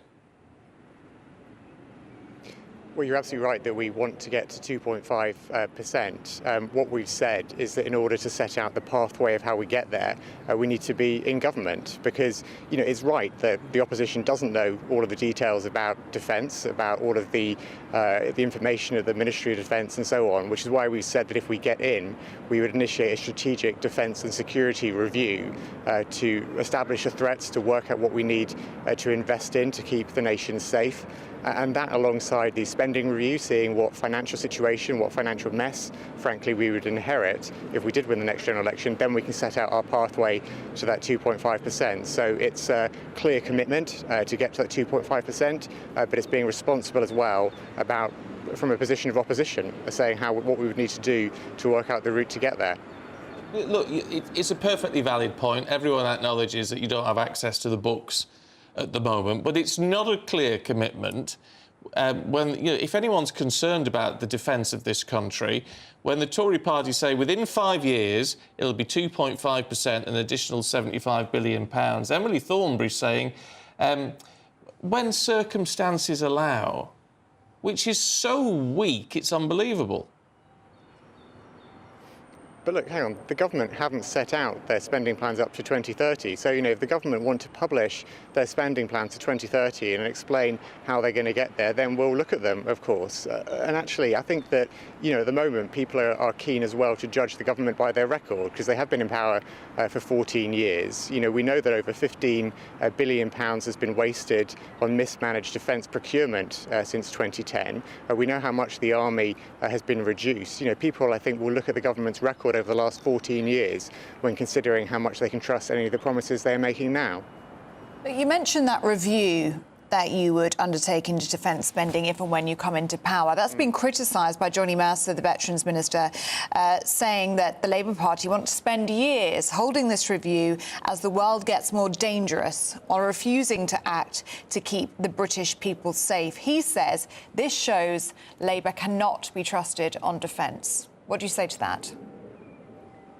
I think that's completely wrong. I think this is about keeping the British people in the UK safe. This is about making sure that we're investing in what we need to keep us safe, and it's about doing it on the basis of evidence when we get into government, if we get into government, because we can't do it from a position of opposition, because we don't have access to all of the detailed information in the Ministry of Defence and other departments. That's normal for oppositions not to have access to that information. And when it comes to something as important as defence, this is not something you want to make, final decisions on from a position of opposition where you don't have access to all that information. So it's the responsible thing to do to keep us safe, to say we would have this security review if we got into government, and on the basis of that, make sure we were spending and investing what is needed to keep us safe. Are you willing, though, to make commitments about the rail service in this country? That's right. Well, we're setting out today our detailed plan for reforming the way that the railways would work, because I think anyone who travels by rail or tries to travel by rail will know the problems that we face in terms of cancellations being a record high. The cost of tickets has gone up at twice as fast as wages since 2010. People know that things need to change, and so that's why we set out our plan today, which is about increasing standards for passengers, it's about bringing down costs for taxpayers, and it's about supporting economic growth across the country. But all of this takes time, doesn't it? You would have to allow for all existing rail contracts to expire in order to come under state control. I mean, that's going to take years, isn't it? Some suggestions that could take 6 years. That means you're going to need a second term to even put this plan into action. Well, you're right to identify the point around waiting for contracts to expire, because that's a really important point around the cost, around the fact that there would be no cost to taxpayers of bringing these contracts in-house, of bringing them under the control of Great British Railways, because if you wait for the contracts to expire and then fold them into Great British Railways, which we would set up, you don't have buyout costs or compensation costs. So that's an important point about how we would implement this. So yes, it would take time because you have to wait for the contracts to expire, but the contracts should expire over the course of the next Parliament, which means over the next Parliament we could bring the private train operating companies into Great British Railways alongside folding Network Rail into the new arm's length body And that would then mean that we would have a unified system to run the railways. And a crucial point around that is that we think there's up to £2.2 billion of waste, which is currently as a result of fragmentation, inefficiencies, and so on in the railway network. By unifying that, you could bear down on that cost and save money for taxpayers. But you would have to spend hundreds of millions of pounds on rolling stock, wouldn't you? That would have to be bought back. And in terms of efficiencies, I mean, that's a big concern. Can I just jump in on that, because the rolling stock point, we've been very clear that we would leave the rolling stock arrangements as they are, where payments are made for rolling stock leases. And actually, at the moment, the government already pays the rolling stock lease payments. OK, oh well, that clears that one up, jolly good. But in terms of the inefficiencies you mentioned, I mean, what everyone's getting in touch with us this morning and saying, and surely you can understand why, is how do you stop this becoming inefficient if it's a nationalised rail service? Because that's what happened last time. It was inefficient, awful rolling stock, cancellations left, right and centre, flash striking, the unions holding the government to ransom. How would you stop that happening again? Well, you're right to say this is not about going back. This is about learning the lessons from British Rail from the past, but also learning the lessons from privatisation, which has not succeeded in fulfilling its aims in recent years. Because if you look at British Rail in the past, it was arguably much too bureaucratic. Engineers were put first rather than passengers. And then if you then look at privatisation in recent years, the key aims of privatisation were increasing efficiency, increasing competition, reducing public subsidy. It's failed on those counts. So we need to learn the lessons from previous public and private models of delivery, and set up our new Great British Railways now, which would have all of the franchises operated from Great British Rail, so it would be a unified system, but making sure that the private sector would still have a role in terms of open access providers and private freight as well. So it's a pragmatic solution to the fact that the railways right now are broken and passengers deserve better. James Murray, good to see you this morning. Thank you very much indeed. Now, a teenage girl has been arrested on suspicion of attempted murder after 2 teachers and a student were stabbed at a school in Wales. Yes, Ahmad Valley School was put into lockdown shortly after 11 a.m. after 3 people were injured. Let's get the latest from the scene with our reporter, Jack Carson. Morning, Jack. Yeah, good morning to you both. This school remains closed today for pupils after that horrific incident. It's been described as both horrifying and, of course, distressing for the students that were involved in that incident. 2 teachers and 1 teenage girl we know was stabbed here yesterday. That was confirmed by the police yesterday. Thankfully, we've heard from a statement from the police yesterday that they are now in a non-life-threatening condition and they are on their way, of course, to recovery. But police have, of course, a teenage girl in custody. They arrested her yesterday on suspicion of attempted murder. They continue to question her and, of course, investigate the scene here. We've seen forensic officers and police vans and cars in and out already this morning as those investigations continue. We know that a knife was recovered from the scene here and the police aren't looking for any more suspects, but the element of the attack, the kind of attack, of course, it was with these 3 people getting stabbed, has been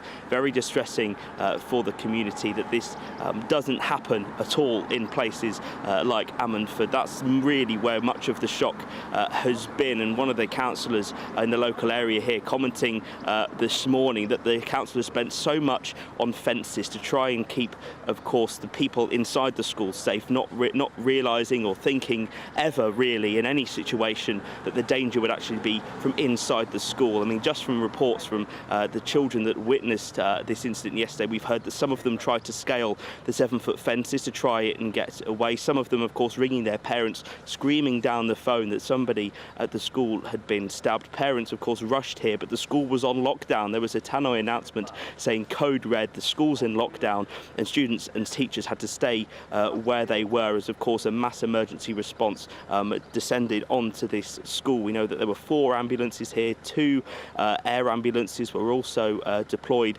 here to the scene, as well as, of course, a mass police response as part of this incident. And the head teacher of the school here, James Durbridge, praising staff and pupils for what he called their calm calm and mature response to the lockdown. But of course, for those parents having to gather outside the school, multiple hours they had to wait. It was only 3:20 yesterday afternoon. The incident and the police were called at 11:20 in the morning. So that amount of time for these parents to have to wait outside the school was particularly distressing. But the investigations here at the school continue into today. Jack Carson, thank you very much indeed. Now, a lot of you have been getting in touch about the Trick Awards. Yes.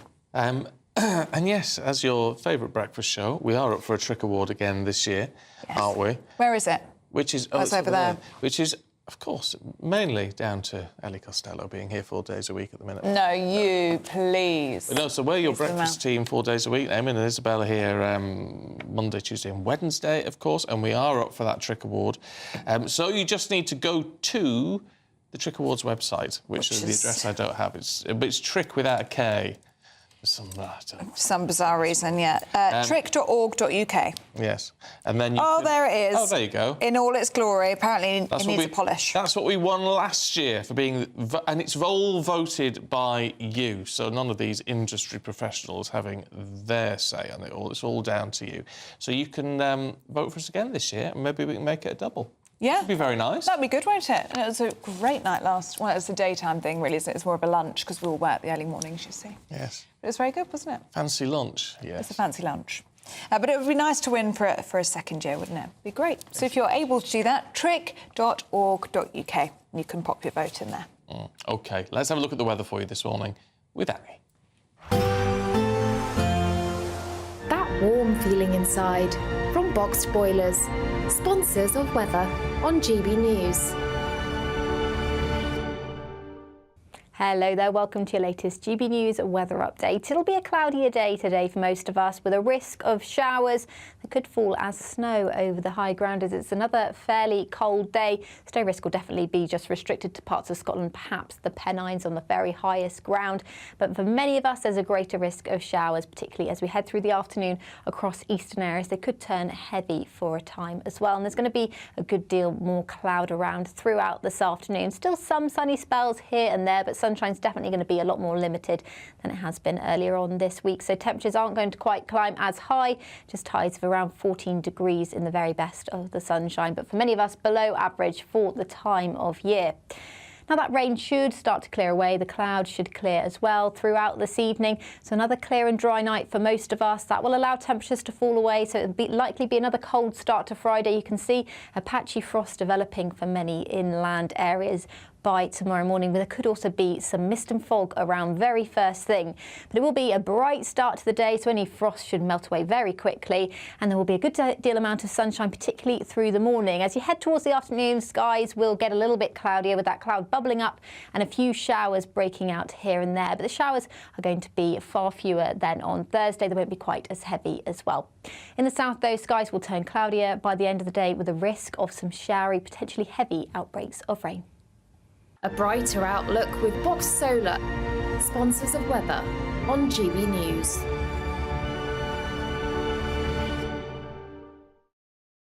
Now it's the final week to see how your next holiday could be on us, with your chance to win a Greek cruise for two, £10,000 in cash and luxury travel gifts. It's a prize worth over £20,000 and it could all be yours. So don't miss out. Here's all the details that you need.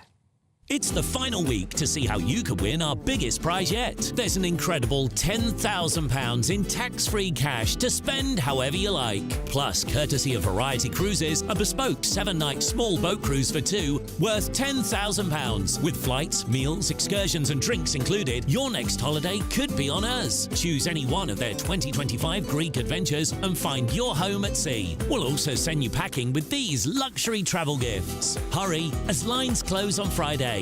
For another chance to win a prize worth over £20,000, text WIN to 63232. Text costs £2 plus one standard network rate message. Or post your name and number to GB04 PO Box 8690 Derby DE1 9TT. UK only. Entrance must be 18 or over. Lines close at 5 p.m. on Friday. Full terms and privacy notice at gbnews.com/win. Please check the closing time if listening or watching on demand. Good luck.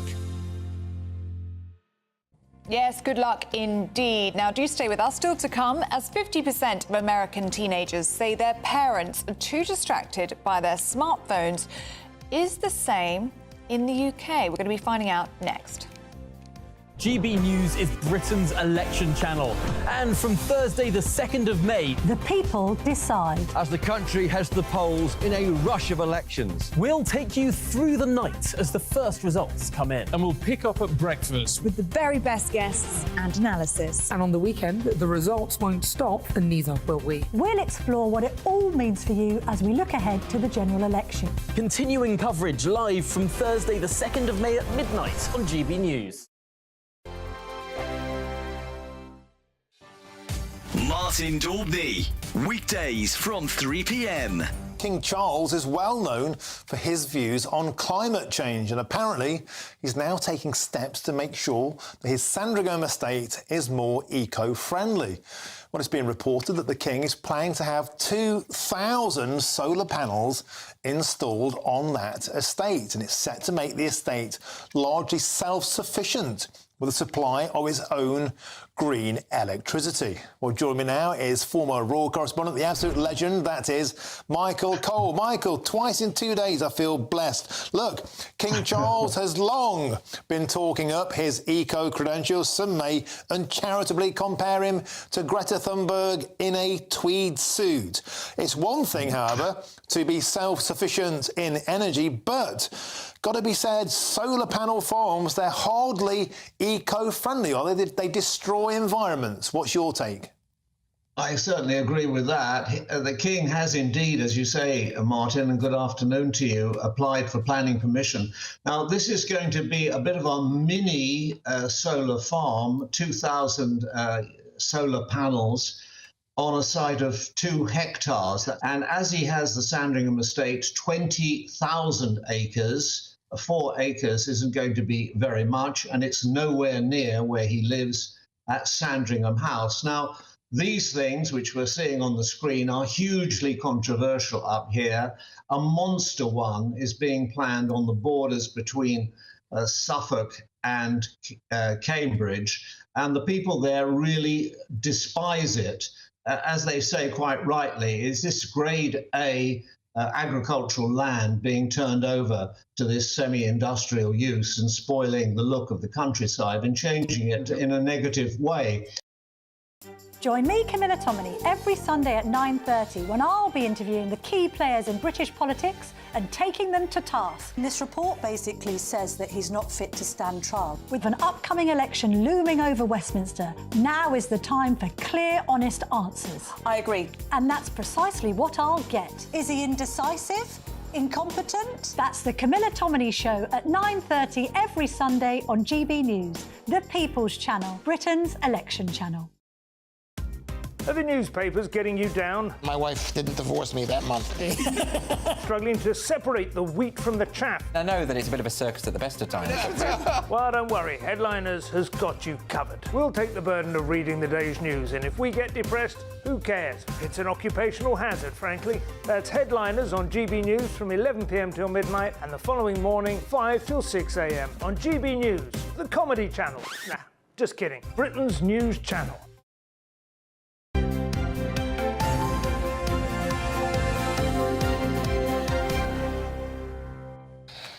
Now, when it comes to mobile phones, we're all guilty of overdoing it, actually. Apparently, too many parents are too tied into their phones. I don't know if we wave our phones about in case you don't know what they are. There you go. But I think also, the point we're trying to make is they're always with us. They're always with us. And also, too many kids have got smartphones now as well. I mean, it's a shocking number of, like, 5 to 7-year-olds have got smartphones. 5 to 7-year-olds have smartphones, according to Ofcom. So do we need to have a digital detox, do we think? Well, joining us now is the author of Digitox, Mark Ellis. Good to see you this morning, Mark. And this is your book, isn't it, Digitox? It is. And it's all about your family's experiment of going phone-free or tech-free entirely. Tech-free entirely. Well, tech-free some of the time. I think we all need to go on a bit of a digital diet, right? We'll need junk food all day long. We'll need chocolate all day long. shouldn't really be on the phones all day long. Just realised I left mine outside. I'm getting just anxious. as well. Getting anxious. But is that a real thing? I mean, do you still get anxious without your phone and things? Less and less, and it depends on how much time you spend away from it. So it's an addiction we broke. It's a control that we now have. So you shouldn't really let your tools rule over you. Really, I think a good tool.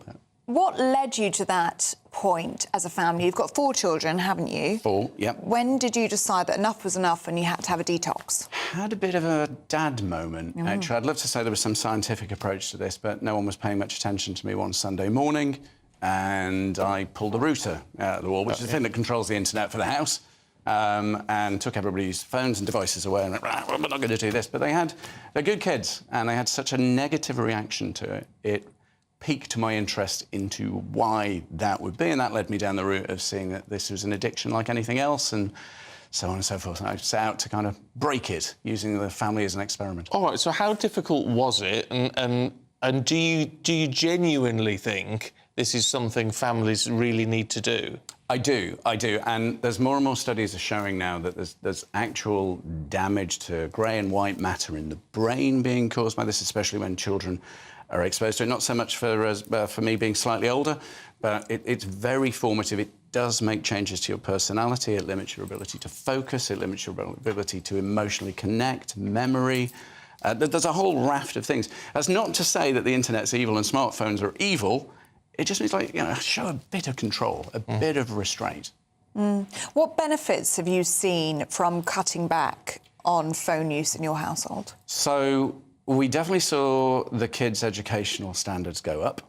That was right. Significant. And the kids now, they're 24 down to 14. When we started this, they were 3 teenagers and 1 younger.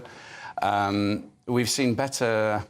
I would say they have stronger social. They're all going to kill me for something like this, but they have better social skills, I think, than some of their peers. They're better able to interrelate, and they have the ability now. They go on the phones a lot. They have the ability to put it down, and it doesn't cause them stress. And what's the addictive part? Because is social media the key problem? Because it's that thing that sucks you in. There's no end point to it. Well, your phone is going to feed you. There's really, really smart people in the tech industry, right? So I've been in the tech industry for 30 years. So some of the best paid people in tech are trying to get you to use their product, whether that's social media or online shopping. Anything that can pique your interest. And every time you do something you like, you get your little dopamine hit, and then that reinforces it. Social media is prime for that, because anything you post, you can't help thinking, do people like it? And you're checking for likes all this. People actually touch their phones more than they pick them up, just to check they're there, or is there a like, or is there a vibrate, or is there a this, or is there a that? Very strange concept. It is a very strange concept. Mark, we're out of time. Fascinating to talk to you. And this is the book. Where can people get it if they're interested in reading a bit more? Major online retailers and in the bookstores. Lovely. Mark, good to see you. Thank you very much indeed. Thank you. I think we all need to be a little bit more sensible, don't we, about all these sort of things, to be perfectly honest. It's nice being away from your phone sometimes. Yeah. I'm not as bad as I used to be by a long shot. Oh, really? When I'm cleaning, I leave the phone in a different room, and I quite like it. Do you? Yeah. Anyway. Cleaning. Dear me. Paul Coyte's got your sport in just a couple of minutes. Don't pick up your phone, but don't go anywhere. Yes.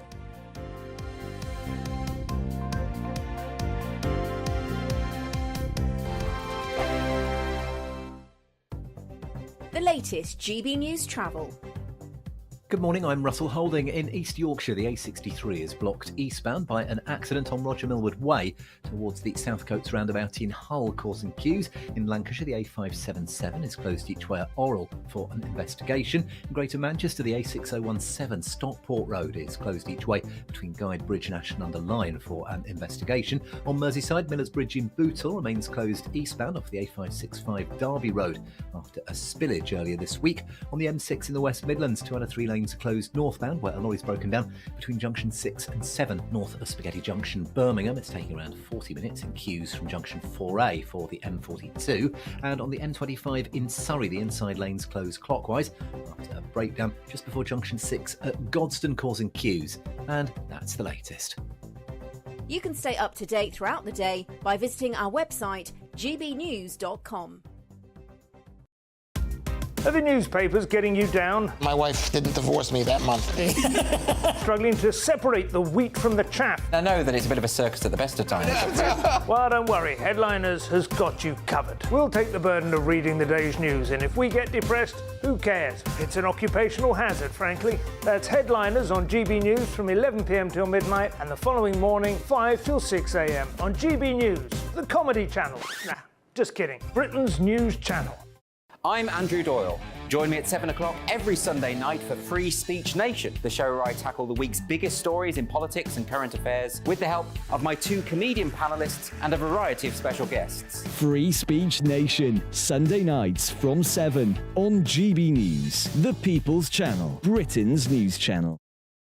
I think the most exciting bit for me is talking to people. People who I think are ignored often by the major news channels. We're going to give news they want to hear. There's a voice there that needs to be heard. I think there's a chance here for a diversity of opinion to be expressed, which you don't find elsewhere. It's really exciting. We don't hold back. We're free to say how decisions that are taken here affect us all around the country. Only on GB News, the People's Channel, Britain's news channel. Join me, Neil Oliver, every Sunday night at 6 p.m. on GB News. And if an hour is not nearly enough for you, go to gbnews.com for special extended episodes online every Friday at 9 p.m, where we can truly get into the nitty-gritty of what's going on. GB News, Britain's news channel. Every Sunday from 11, join Michael Portillo. There will be topical discussion, looking at the week before and the week to come. So kick back and relax at 11 a.m. on Sundays on GB News with me, Michael Portillo. GB News, the People's Channel, Britain's news channel.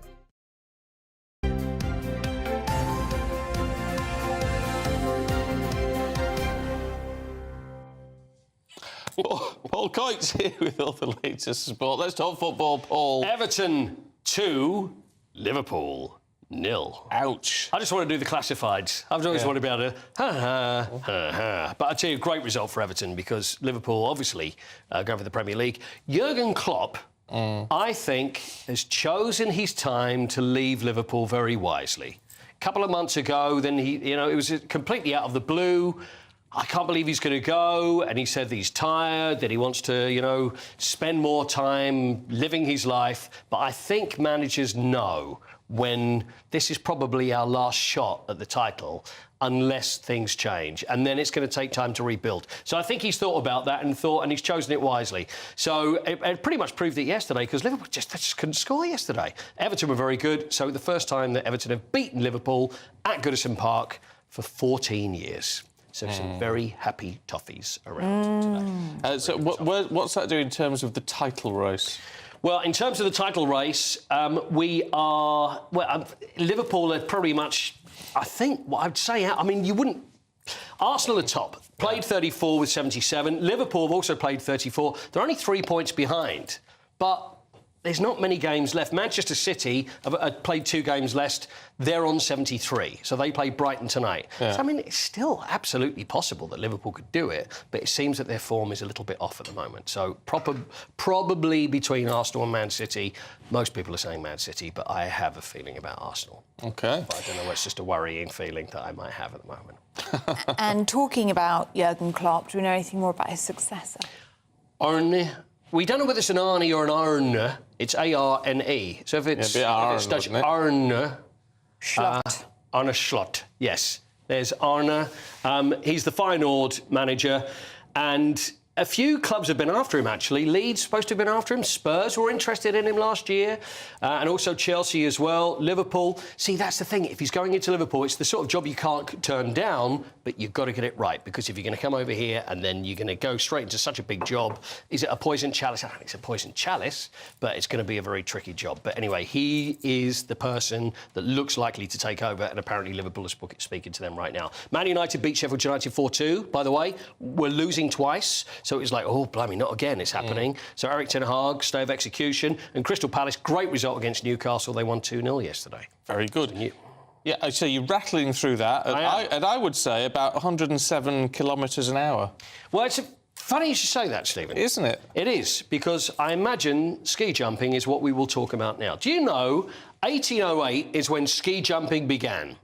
And it was a Norwegian by the name of Olaf Rye. And do you know how far he jumped? How many metres? 2. 50.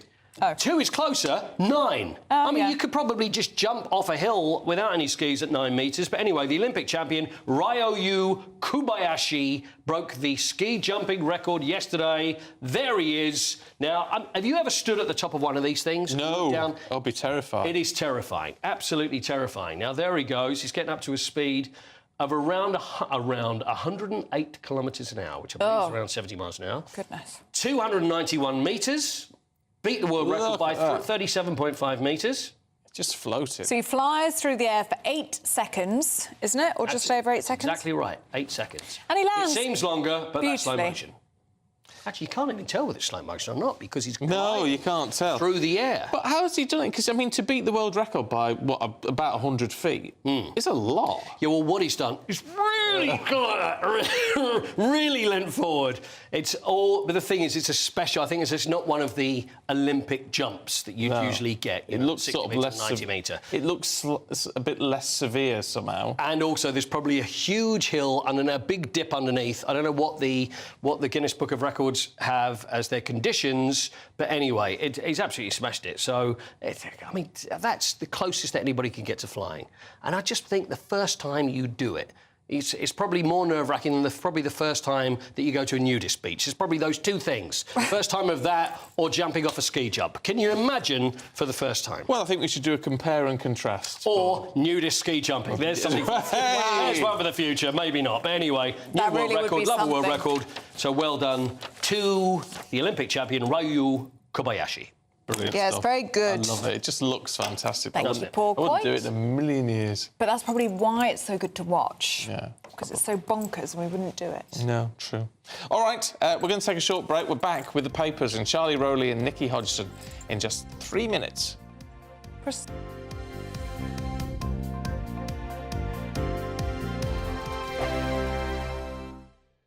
We're GB News, and we come from a proud tradition of British journalism. That's why I'm so excited to be here. It's something so new. The first news channel to be launched in Britain in over 30 years. Launched to represent the views of the British people. To go where other broadcasters refuse to go. How did you find out about the story in the first place? Launched with one aim. To be the fearless champion of Britain. It's an absolutely fantastic atmosphere here. This is GB News.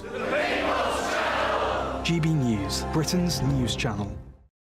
Dubes & Co. Weekdays from 6 p.m. Organisations, plural, because there's loads of people doing this, that organisations are charging schools to be part of this odd league table about who's trying to outdo who when it comes to who is more trans-inclusive with the kids than the next person. There's something makes me uneasy about this. Supposing a child comes home and says, you think, oh, I've done well today. He said, well, how have you done? He said, well, I was #1 painter, or I was #1 reader. No, I wasn't. I was made LGBT champion. This is a 4- and 5-year-old. Look, I can understand this, actually, as we develop into the secondary school. I can understand more debates taking place. I cannot understand why we have to thrust it at young children. And I think if you ask the parents, they'd be hostile to it. And what about the role the teacher has to play in all this? Society has been one way, the pendulum is swinging the other way, and they're pushing it very far in order to kind of proliferate change. Mm-hmm. And this is probably the toughest period in that evolutionary process, because the LGBTQ plus community is saying that you've got to really rage against the machine to get people to listen. Because put it like this now, even this conversation, the whole country is listening, the whole world is listening. These are the kinds of eyeballs and ears they haven't had before. And there's going to be friction. There's going to be a locking of heads in the process to getting to a point where you establish a new equilibrium where they feel more incorporated. Like I've said, the greatest force of allies that the LGBTQ plus community has always had is heterosexual women. What you're moving towards now is doing things that is beginning to turn them from allies into people who feel that, oh, for you to thrive, I'm being deprived, and that's a problem. When they realise you're alienating allies, they will understand you've got to recalibrate to have that kind of understanding between both parties. I'm Patrick Christie's. Every weeknight from 9, I bring you 2 hours of unmissable, explosive debate and headline-grabbing interviews. What impact has that had? We got death threats and the bomb threat and so on. Our job is to do what's in the best interest of our country. You made my argument for me. My guest and I tackle the issues that really matter with a sharp take on every story. I'm hearing it up and down the country. That was a beginning, not an end. Patrick Christie's tonight from 9 p.m. only on GB News, Britain's news channel.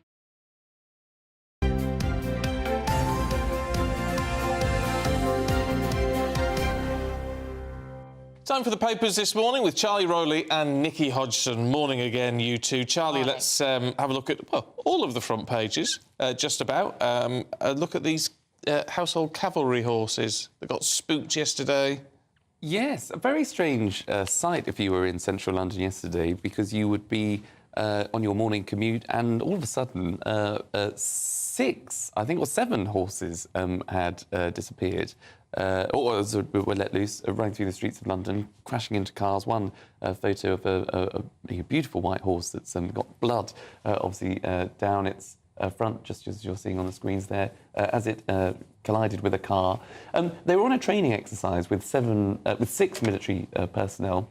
And the whole point of this exercise was to get the horses used to everyday traffic and sounds that you'd hear in London. But they were passing a construction site where a large concrete block was dropped immediately next door to them, and it spooked the horses and obviously threw off the household cavalry. And as you can see, horses descending through central London. But they were caught and returned, and everybody is safe, it's important to say. Yeah. But quite a sight if you were a morning commuter through central London. They were on the loose for a long time, weren't they? 2 hours. Yes, and one of them got all the way to Limehouse. I didn't know London geography, but from central London to Limehouse. Yeah, it's a long way. I don't know. Dear me, poor thing. But at least they're all right. And the members of smashed a bus up, though. I don't know how they did that. Yeah, they have to be terrified to do that, absolutely terrified. Yeah. But the vets say they're fine, so... Good. Just interesting, Marcus Armitage, or Armitage, I think you say, in The Telegraph, he is a racing correspondent, and he says even the most highly trained horses can bolt. Which I didn't realise. I would think if they were super-duper trained... They're very sensitive creatures. Yeah, they are very sensitive. It's funny that we use them for such sensitive work in a way, obviously because of their physical strength, but they are very emotionally sensitive. Yeah. Oh, well, there you go. Aren't we all, Nikki? Aren't we all? Can we have a look at getting away to Venice? Yes, we can. Well, as of today, if you are a day tripper to Venice, you will have to pay a fee to enter. There are going to be 29 peak days across the summer, and mostly weekends from Thursdays. This trial will take place where if you go into the city, you have to pay about €5 to go in. I don't think that's a lot to pay to protect Venice, because the problem with Venice, of course, is that it's sinking. It's sinking, and every time it floods, that damages things like St Mark's and some of the most beautiful galleries and artworks and churches. And so they have to get money from somewhere. And also, very importantly for Venice, if it's damaged any further, it will lose its status as a UNESCO World Heritage Site. So this is I think this is a vital part in protecting that and protecting the tourism. But other people in Venice disagree, and they say it's treating Venice like a theme park. Yeah, I suppose it is a bit like a theme park. You've got to pay an entrance fee. Yeah, yes, it'll put people off. It could appear that way, and it might put people off. And I suppose if they want the tourism, if they want more people to come to spend money on the shops and to keep the Venice economy going, then it might put people off. But I've never been to Venice, I have to say, but it wouldn't put me off, I don't think. No, I don't think it's enough to put you off. But apparently, on the 25th of April, which is a public holiday in Italy, 5,500 people have booked a ticket to go into Venice, and that's already raised €27,500 for the city. So I think this is a good little moneymaker. Yeah. It is. I don't think it's too bad. £4.30. Yeah. If you're in Venice anyway, you're probably willing to spend £4.30. Practically a cup of coffee in this country at this point. That's true. It's not too bad in a way. I wasn't that impressed with Venice. Oh. Oh, were you not? Controversial. I haven't been. Why? I've been. I've lived in Italy and been all around, but I haven't been to Venice. Yeah, no, it's just... I mean, it's sort of all right, but you can sort of do it in an afternoon. Oh, no. Sort of thing, and it is a bit smelly. So is it worth the €5, or would you say, is it... Stephen I'd wants a go back refund. to Venice. I thought it was beautiful. Absolutely beautiful. There's nowhere like it. Oh, no, I wasn't hugely impressed. I mean, it was all right. But I have no plans to ever go back. Do you like other Italian cities? Yeah. Or Florence, for example? Oh, I've not been to Florence. I'd love really to go gorgeous. to Florence. Really special. Perugia I've been to, that was lovely. Bologna's very nice. Oh, yeah, lovely. Do we have time to talk about Barbados? Yes, we do. Oh, sorry, Nikki, that's another one of yours. Sorry, Charlie. Sorry, Charlie. He's all right. He's chilling out. So he'll have something to say, I'm sure. This is a very controversial story. When I first saw this story a week ago, I was really surprised this was happening. So I don't know if you saw, but there's a Tory MP, Richard Drax, whose family own a plantation from the 17th century. He inherited it. And this plantation is in Barbados, and the Barbados government wanted the land, so they offered him $1.5 million to buy it. And this was obviously extremely controversial because in this day and age we're talking about reparations, i.e. black people should be paid for the fact that they were enslaved and for land that was taken off them. And this is actually the reverse of this, and it was the government that wanted to do it. Anyway, there's been a lot of public outcry about it, and the Prime Minister, Mia Mottley of Barbados, has reversed her decision and will no longer be buying it. Right. So there you go. But is he getting to keep it? He is getting, yeah, I mean, he doesn't. He was happy to sell it because he's not really doing anything with it. But I guess for him, he's in a bit of a quandary now. What does he do with that land? I'd donate it back, personally, if I was him. I think that'd be a nice thing to do. He's already got 150 million. Has he? He's not broke. Yeah. I think a very generous thing for Richard Drax to do was donate it back and score some points with the woke left. What do you say? And you'll probably keep your seat. Well, I don't think Richard Drax would be quaking in his boots or worried about the wokery left or appeasing the left. Well, is he in a safe seat, Charlie, though? I don't know where his seat is. It is in the southwest, and it is South Dorset. There we are. Oh, that sounds very safe to me. So it's, well, we'll have to wait and see. But I've never been to Barbados either. Well, you need to start. I haven't lived. I think I'll be off immediately after this. I'll be booking flights to Venice. Get yourself on a plane. And then Barbados. Good idea. I don't agree with reparation, but I don't think we should be paying him to sort of get back. It sounds very distasteful. It does, doesn't it? Right, you two, it's been a sort of joy. Thank you very much. Thank you very much. Looks like things are heating up. Boxed boilers, sponsors of weather on GB News. Hello there, welcome to your latest GB News weather update. It'll be a cloudier day today for most of us with a risk of showers that could fall as snow over the high ground as it's another fairly cold day. Snow risk will definitely be just restricted to parts of Scotland, perhaps the Pennines on the very highest ground. But for many of us, there's a greater risk of showers, particularly as we head through the afternoon across eastern areas. They could turn heavy for a time as well. And there's going to be a good deal more cloud around throughout this afternoon. Still some sunny spells here and there, but sunshine's definitely going to be a lot more limited than it has been earlier on this week. So temperatures aren't going to quite climb as high, just highs of around 14 degrees in the very best of the sunshine. But for many of us, below average for the time of year. Now that rain should start to clear away. The clouds should clear as well throughout this evening. So another clear and dry night for most of us. That will allow temperatures to fall away. So it'll likely be another cold start to Friday. You can see a patchy frost developing for many inland areas by tomorrow morning. There could also be some mist and fog around very first thing. But it will be a bright start to the day, so any frost should melt away very quickly. And there will be a good deal amount of sunshine, particularly through the morning. As you head towards the afternoon, skies will get a little bit cloudier with that cloud bubbling up and a few showers breaking out here and there. But the showers are going to be far fewer than on Thursday. They won't be quite as heavy as well. In the south, though, skies will turn cloudier by the end of the day with a risk of some showery, potentially heavy outbreaks of rain. A brighter outlook with Box Solar, sponsors of weather on GB News.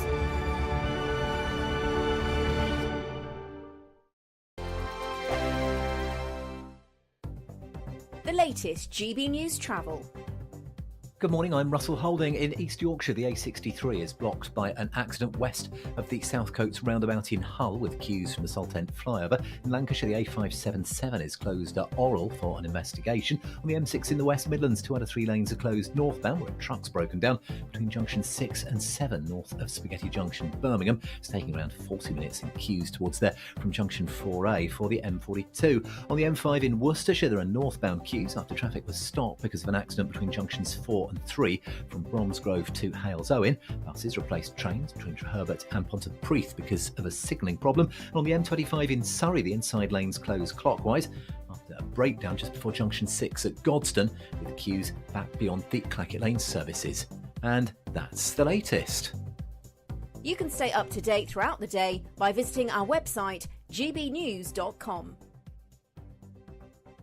It's the final week to see how you could win our biggest prize yet. There's an incredible £10,000 in tax-free cash to spend however you like. Plus, courtesy of Variety Cruises, a bespoke 7-night small boat cruise for two worth £10,000. With flights, meals, excursions and drinks included, your next holiday could be on us. Choose any one of their 2025 Greek adventures and find your home at sea. We'll also send you packing with these luxury travel gifts. Hurry, as lines close on Friday. For another chance to win a prize worth over £20,000, text WIN to 63232. Text costs £2 plus one standard network rate message. Or post your name and number to GB04 PO Box 8690 Derby DE1 9TT.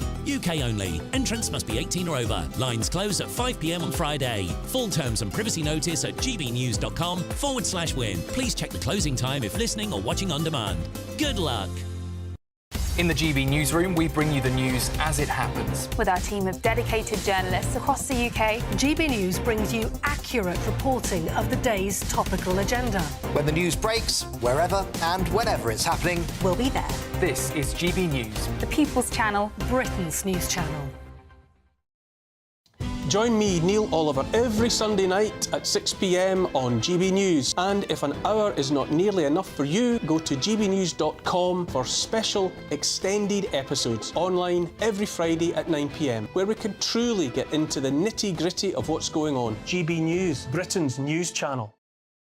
If you want your news to be straight talking... This is the nightmare for the Conservatives again. Down to earth. It's not just Nottingham where this is happening, is it? And most importantly, honest. Hard-working, middle-class taxpayers, they'll get their book thrown at them. Then catch me, Martin Daubney, Monday to Friday, 3 till 6 p.m. on GB News, Britain's news channel.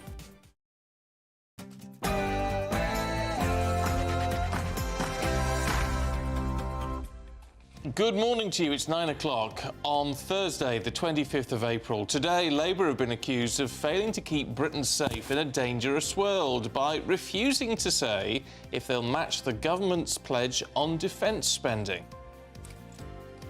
A teenage girl has been arrested on suspicion of attempted murder after two teachers and a teenage student were stabbed at a school in Wales. Well, investigations here at the school continue this morning as it remains closed to pupils for the day. A knife has been recovered and the police aren't looking for any more suspects, and that teenage girl remains in custody. I'll have the latest from Wales. And we'll meet the lady crowned Britain's biggest collector after having Harry Potter memorabilia worth more than £250,000. Good morning. It's a bit of a cloudier day today and some of us will see some showers. You can find out all the details with me a little later on. Morning to you. I'm Stephen Dixon. And I'm Ellie Costello, and this is Breakfast on GB News.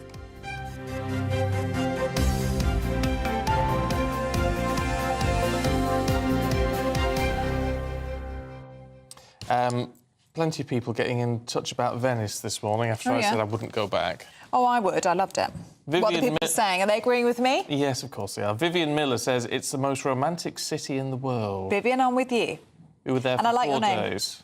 You like Vivian? I love the name Vivian. No, Grandma was called Vivian. Oh, well, there you go. We've got a lot in common, you and I. Yes. Oh, Deborah's never fancied Venice. Always thought it would smell of stagnant water. Yeah, well, it does. You and Deborah... It does though smell, doesn't it? No, I don't think it did. I've been twice now. Graham says it looks like a movie set. Yes. I've been several times and would go back again today. I just think it's so beautiful and so romantic. It's gorgeous. Well, each to their own, if you fancy it. Yeah, I'd pay £4.30 or something to go back. Yeah. I thought it was very good. I'm just trying to see if there's anything else that we can read. No, they've all gone. Oh. There you go. You've read all the Venice ones, have you? Yeah, it's Fred, sorry, good one from Fred. Hey, Fred, go on. Fred, you can travel the canals of Birmingham cheaper. There you go. Yes, there you go. That's a good answer. Right. Anyway. Enough of that. Labour have been accused of failing to keep Britain safe in a dangerous world. Yes, Sir Keir Starmer's party has come under fire for not backing the government's boost in defence spending. Prime Minister promising £75 billion in new funding that will show our enemies we are resolute and determined. As shadow ministers declined to promise the same, Johnny Mercer, the Veterans Minister, says it showed Labour could not be trusted on defence, saying Labour again refused to back our plan to spend 2.5% of GDP on defence. Instead, they want to spend years holding a review as the world gets more dangerous while refusing to act to keep the British people safe. Let's talk to former NATO commander and MOD Director General Chris Parry. Good to see you this morning, Chris. What's the reality here? For the Labour Party, would it be sensible to hold a defence spending review? Well, I'm afraid I get very sceptical about defence reviews. They sort of come around every time you get a new parliament. The fact of life is we need a strategy, a national strategy for defence, which balances the sort of outcomes that we want in terms of capability, the means that are available, the money that is, and also the technological and human assets that we've got.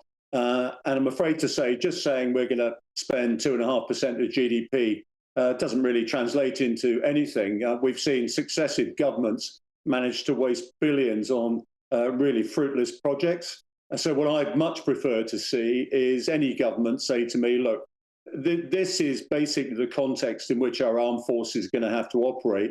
And these are the capabilities we're going to bring to the battle. Unless you do that, just saying we're going to spend money is, I'm afraid, just tokenism. Money is one thing, manpower is another, isn't it? I mean, Con Coughlin writing in The Telegraph today, talking about a shortage of staff for the new Queen Elizabeth-class aircraft carriers, both of them, and in the RAF, a shortage of trained pilots. Well, Ellie, I'm afraid we're living really with this sort of hangover from decreasing our defence forces progressively since 2010. I'm afraid to say the current Foreign Secretary took a real axe to our defence capability in 2010. I wrote a scathing article in one of our national newspapers about it, and we're living with the effects of that, I'm afraid. We're scaled right back in terms of manpower, which is a considerable cost, as you might imagine, and you can't just grow this manpower overnight. There's a second issue also. I think a lot of people are put off the armed forces nowadays because they're not seen to be doing what they're supposed to be doing, and that is fighting the king's enemies and deterring people who will do us harm. There's all sorts of other things that they're distracted by that I'm afraid need to go by the board. You see, this is a problem, though, isn't it, with defence spending? And I wonder if any government will ever learn, Chris, that it's one thing, you know, we go through these periods of peace, and thank heavens for it, so they pare everything down, but you can't, it's not the sort of thing where you can have a knee-jerk reaction and suddenly build it up again. No, that's absolutely right. I mean, you know, one of the things I keep saying in writing and on programmes like yours is that in a dangerous world, peace doesn't keep itself. And if you talk to the Israelis, they will say to you that weakness is a provocation. And one of the reasons that Vladimir Putin, Xi Jinping, the Iranians and the North Koreans are misbehaving at the moment is because they perceive the democracies to be weak and will not push back. If you look at the Ukraine war at the moment, we've self-deterred in many ways in terms of how we're supporting Ukraine, simply because Vladimir Putin said, oh, I'll get nasty, I really will, you know. And our politicians say, oh, yeah, we believe you. Well, I'm afraid to say, when you're dealing with dictators, they only respect strength and they only respect credible capability. And I'm afraid if we go through this endless hand-wringing, instead of actually putting real capability into the front line, we're going to see more and more pressure from these dictatorships and putting the squeeze on us around the world. What does real capability look like, Chris? Well, to tell you the truth, I mean, I was the desk-level author of the 1998 Defence Review. And we said, look, you've got to establish the context in which you want your armed forces to operate. And one of the best lessons I ever had, I sat next to Margaret Thatcher at a post-Falklands dinner. And I thought, what on earth am I going to say to her? And I said, what did you learn from this war? And she said, the one thing I learned from this war is I have to give my military people my political outcomes, not my military ones, my political outcomes. And that's what the armed forces need in order to conduct a decent review. What does this government or any government wish to be able to do in the world with its armed forces? What does that look like in terms of outcomes? Then you match the capabilities to it. And I'm afraid to say, if you just give somebody £75 billion and say, go shopping at Amazon and get capability, you're going to end up with the wrong capability. Chris, I just wanted to get your thoughts on applications to the Army, because we heard in a presser this week, didn't we, from the Prime Minister saying that applications are now well up from January. Why do you think that is? Do you think it is because we are now in this much more dangerous world that people are aware? They're wanting to join the Army in order to defend this country? Well, Ellie, I think part of it is that you've seen the Navy in particular and also the RAF actually doing what they're trained to do. In the RAF's case, obviously, take out the Houthis. Royal Navy is helping protect shipping in the Red Sea. There was a huge boost after the Falklands War to our recruiting because the armed forces were seen to be doing what they're supposed to be doing. I'm afraid to say that the long period that we had in Afghanistan and Iraq rather sort of dented people's faith in it as a career. What we've got to do is go back to doing what this country does really well, and that's produce very good trained man and woman power to actually do the country well. I used to say to my people when I commanded ships and units, I used to say, look, you're playing at international level for your country, just like footballers or rugby players are. You've got to be that good. And once you start telling young people they are good, and the fact is they're in an elite organisation, they take pride, people want to join that organisation, and they don't want to do well for their country. OK. Chris Parry, really good to see you this morning. Thank you very much indeed. It's fascinating to hear that perspective from him, actually. And interesting what Margaret Thatcher said to him, actually. And you do wonder whether people will pay any attention to that. I don't know if anyone's listening. But the idea that you say, this is what we want to achieve politically, and let the army sort it out, or the armed forces sort it out. No, really good points from him. And also interesting on recruitment that, with what we're seeing with the Houthis in the Red Sea, people are actually more attracted to a career because in the RAF because they can see real action taking place. Well, people in the armed forces do want action. They don't want to just train and then never do anything, do they? So they do want to see that action, which I know is a bit counterintuitive in a way. But anyway, keep your thoughts coming through on that one. Love to hear from you. We've been talking about rail nationalisation, the Labour Party's plan. Let's hear from the Shadow Transport Secretary who's talking now. Here at Trainline. The last few years have certainly been interesting ones for transport in this country, from HS2 chaos to our Transport Secretary parroting bizarre 15-minute conspiracy theories at last year's Tory party conference. You could call the government's transport agenda many things, and I have called it many things, but one thing it is not is boring. And we are all here today because we are passionate about transport and the people it serves. And all too often, people are lost when we discuss transport policy. But there is a reason that Trainline is the UK and Europe's #1 most downloaded rail travel app, because you make it easier for millions of passengers to buy tickets, to use the railway, and to find the best value fares. Trainline's success is driven by its relentless focus on passengers. It listens to the people who use the railways, and it focuses on improving their experience. It is these lessons and those from right across the best of the private and public sector that we draw on in setting out Labour's plans today. Now, Britain was, of course, the country that invented the railways and brought them to the world.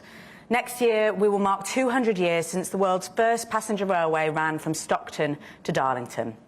The innovation which followed transformed Britain, supercharged our industrial revolution, and made travelling the country a possibility for millions. We deserve to be proud of that legacy. But under the Conservatives, our railways have become a symbol of national decline, of a country that no longer works, and a government with no plan to fix it. Cancellations are at record highs. Fares have risen almost twice as fast as wages since 2010, and strikes are costing us £25 million a day. Today's broken model simply doesn't work. Decisions which should be straightforward, like timetable changes, new ticket types or fares, can take years to happen. And when things go wrong, like delays, Armies of lawyers argue over whose fault it is and who pays for the mistake instead of how to fix it. Huge sums continue to be wasted on management fees and shareholder dividends, and despite 30 years of privatisation, shockingly, it is the taxpayer who still props up our failing railways to the tune of billions of pounds every year. That is why today I am setting out Labour's plan to fix Britain's railways. Now, you may not know this, but my boss is keen on something he likes to call mission-driven government. The idea at the heart of this is that for government to succeed in making a difference and in making things better, it has to be focused. It has to set itself objectives and it has to be transparent and accountable. The alternative, as we have seen for much of the last 14 years, is drift, dither and dysfunction. Our railways underpin all of the 5 missions that Keir Starmer has set for an incoming Labour government. They are vital to achieving the growth that we need and to unlocking opportunity for all. They must drive forward our ambitions on green energy and the net zero transition, and we cannot keep people safe unless they feel safe to travel on public transport. Our railways are critical to making our country a better, wealthier and happier place. And we can only achieve our 5 national missions if we unlock the trapped potential of our railways to boost growth and opportunity and to connect all of us with each other, with work and with leisure. But I believe that mission-driven government also gives us a framework for understanding how to go about driving change within the railway itself. Under the Tories, we've seen what consequences purposeless drift can have. Constant chaos and changes of direction, cancelled upgrades and half-baked plans. The Conservative Party has achieved the worst of all worlds for our railways.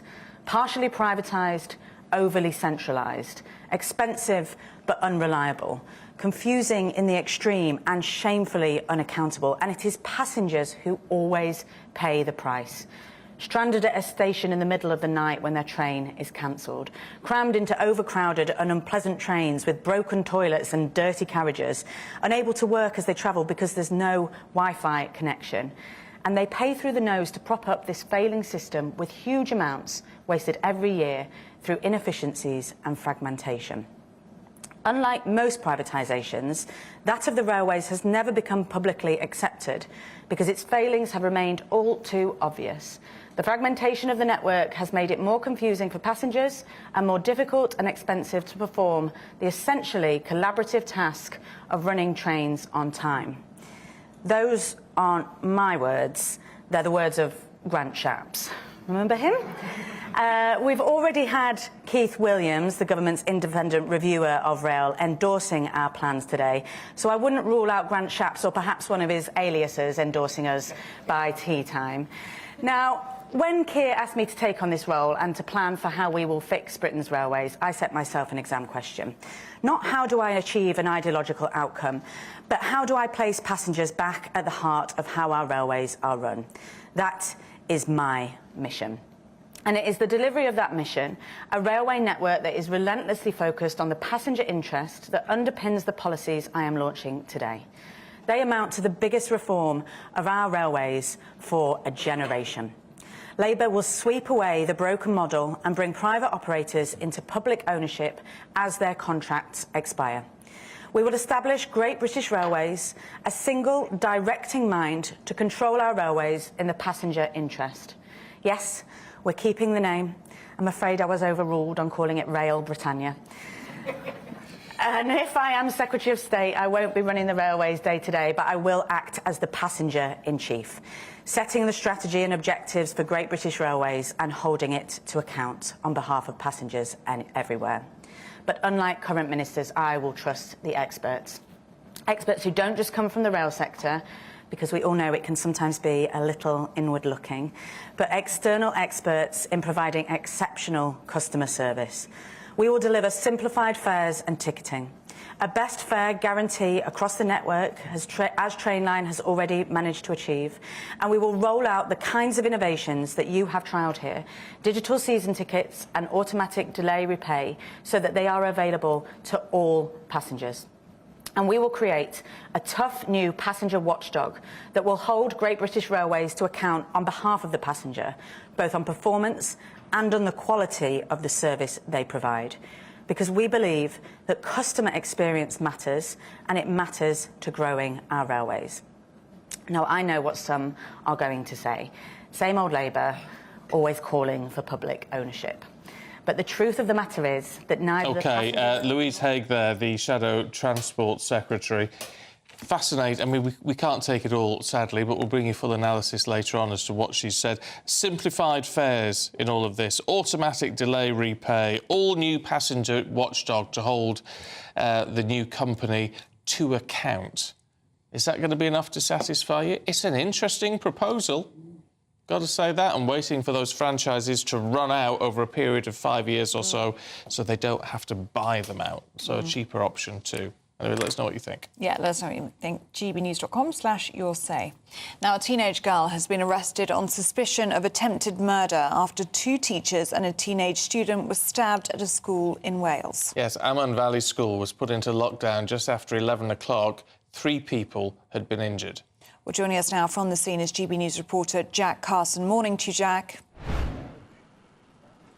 Yeah, good morning. This school remains closed today, of course, as community comes to start and deal really with the shock, of course, of that horrific incident yesterday. 2 teachers and 1 teenager stabbed. A teenage girl still in police custody, arrested on suspicion of attempted murder. Now, 2 of the teachers involved in this incident have been named as well. Drama and Welsh teacher Fiona Elias, as well as Liz Hopkin, who is a teacher that works with special educational needs students. Now, according to colleagues and reports, they are lucky to be alive. We know there was a mass emergency response here yesterday, including 2 air ambulances to the scene. The school went into lockdown with code red and lockdown announced over the tannoys. Some students tried to climb the fences to escape.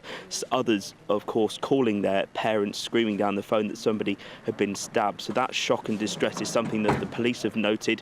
They're working with the community, and the investigation here at the school does continue into this incident. OK, Jack Carson, thank you very much indeed.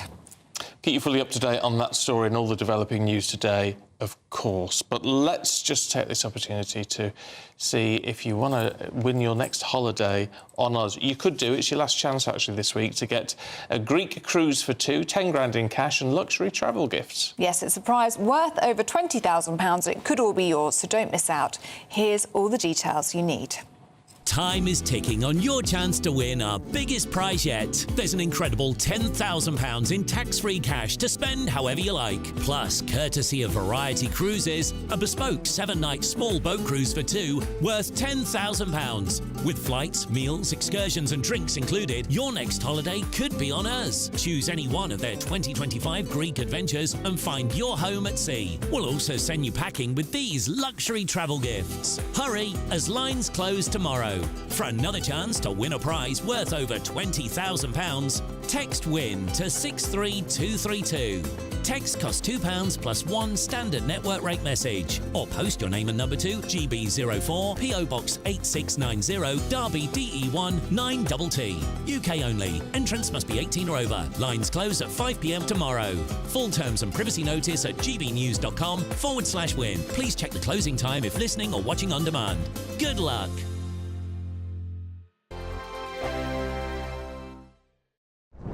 I'm Christopher Hope. And I'm Gloria Di Piero, bringing you PMQs Live here on GB News. Whenever Parliament is in session on a Wednesday at midday, we'll bring you live coverage of Prime Minister's questions. We'll be asking our viewers and listeners to submit the questions that they would like to put to the Prime Minister, and we'll put that to our panel of top politicians in our Westminster studio. That's PMQs Live here on GB News, Britain's election channel. Sir Jacob Rees-Mogg's State of the Nation, Monday to Thursday from 8 p.m. The International Monetary Fund has estimated that Russia will outgrow all advanced economies in 2024.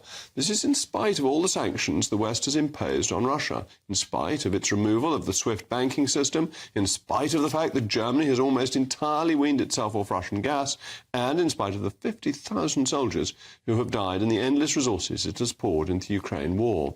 So, What are we missing here? Why is Russia going to grow more than the rest of us? Well, it's simple. Russia is willing to make use of its own energy resources to provide abundant supply to its citizens.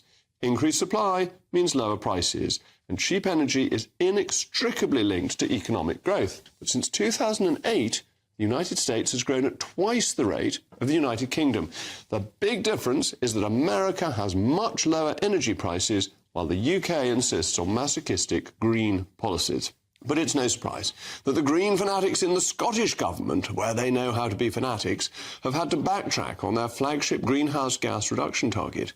The SNP has committed to reducing Scotland's CO2 emissions by 75% by 2030. Now, the Climate Change Committee has reviewed its policy and advised that the absurd reduction target is out of reach. Can we accept the CCC's recent re-articulation that this Parliament's interim 2030 target is out of reach? We must now act to chart a course to 2045. It is time to recognise the truth that net zero by 2050 is unrealistic and unaffordable. It's time we rid ourselves of this foolish and costly idea that will simply make people cold and poor. We need to prioritise cheap energy for Britain's consumers and for companies, for industry, enabling economic growth that will benefit us all. Are the newspapers getting you down? My wife didn't divorce me that month. Struggling to separate the wheat from the chaff? I know that it's a bit of a circus at the best of times. Well, don't worry. Headliners has got you covered. We'll take the burden of reading the day's news, and if we get depressed, who cares? It's an occupational hazard, frankly. That's Headliners on GB News from 11 p.m. till midnight, and the following morning, 5 till 6 a.m. on GB News, the comedy channel. Nah, just kidding. Britain's news channel.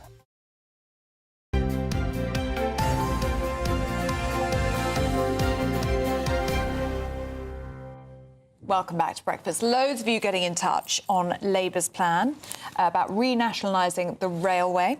Les says, do what you want with the railways as long as the people that use them pay for them. I don't see why I should subsidise the travelling costs of commuters into London and elsewhere who earn much more money than the rest of us. Nobody helps with the running costs of my car. And lots of thumbs up to that comment, actually, so I'd say... True. John says... Who do we choose to be shafted by, the unions or the shareholders? One thing is for sure, it won't be the general public who benefit from any changes. Well, I mean, I don't know. I mean, what is interesting is that the shadow transport secretary was saying it's all got to be all about the passengers. Yeah. She was calling herself, she would be the passenger-in-chief. Passenger-in-chief, So, yes. I mean, they're claiming that they're going to make it work, but who do you believe on that one?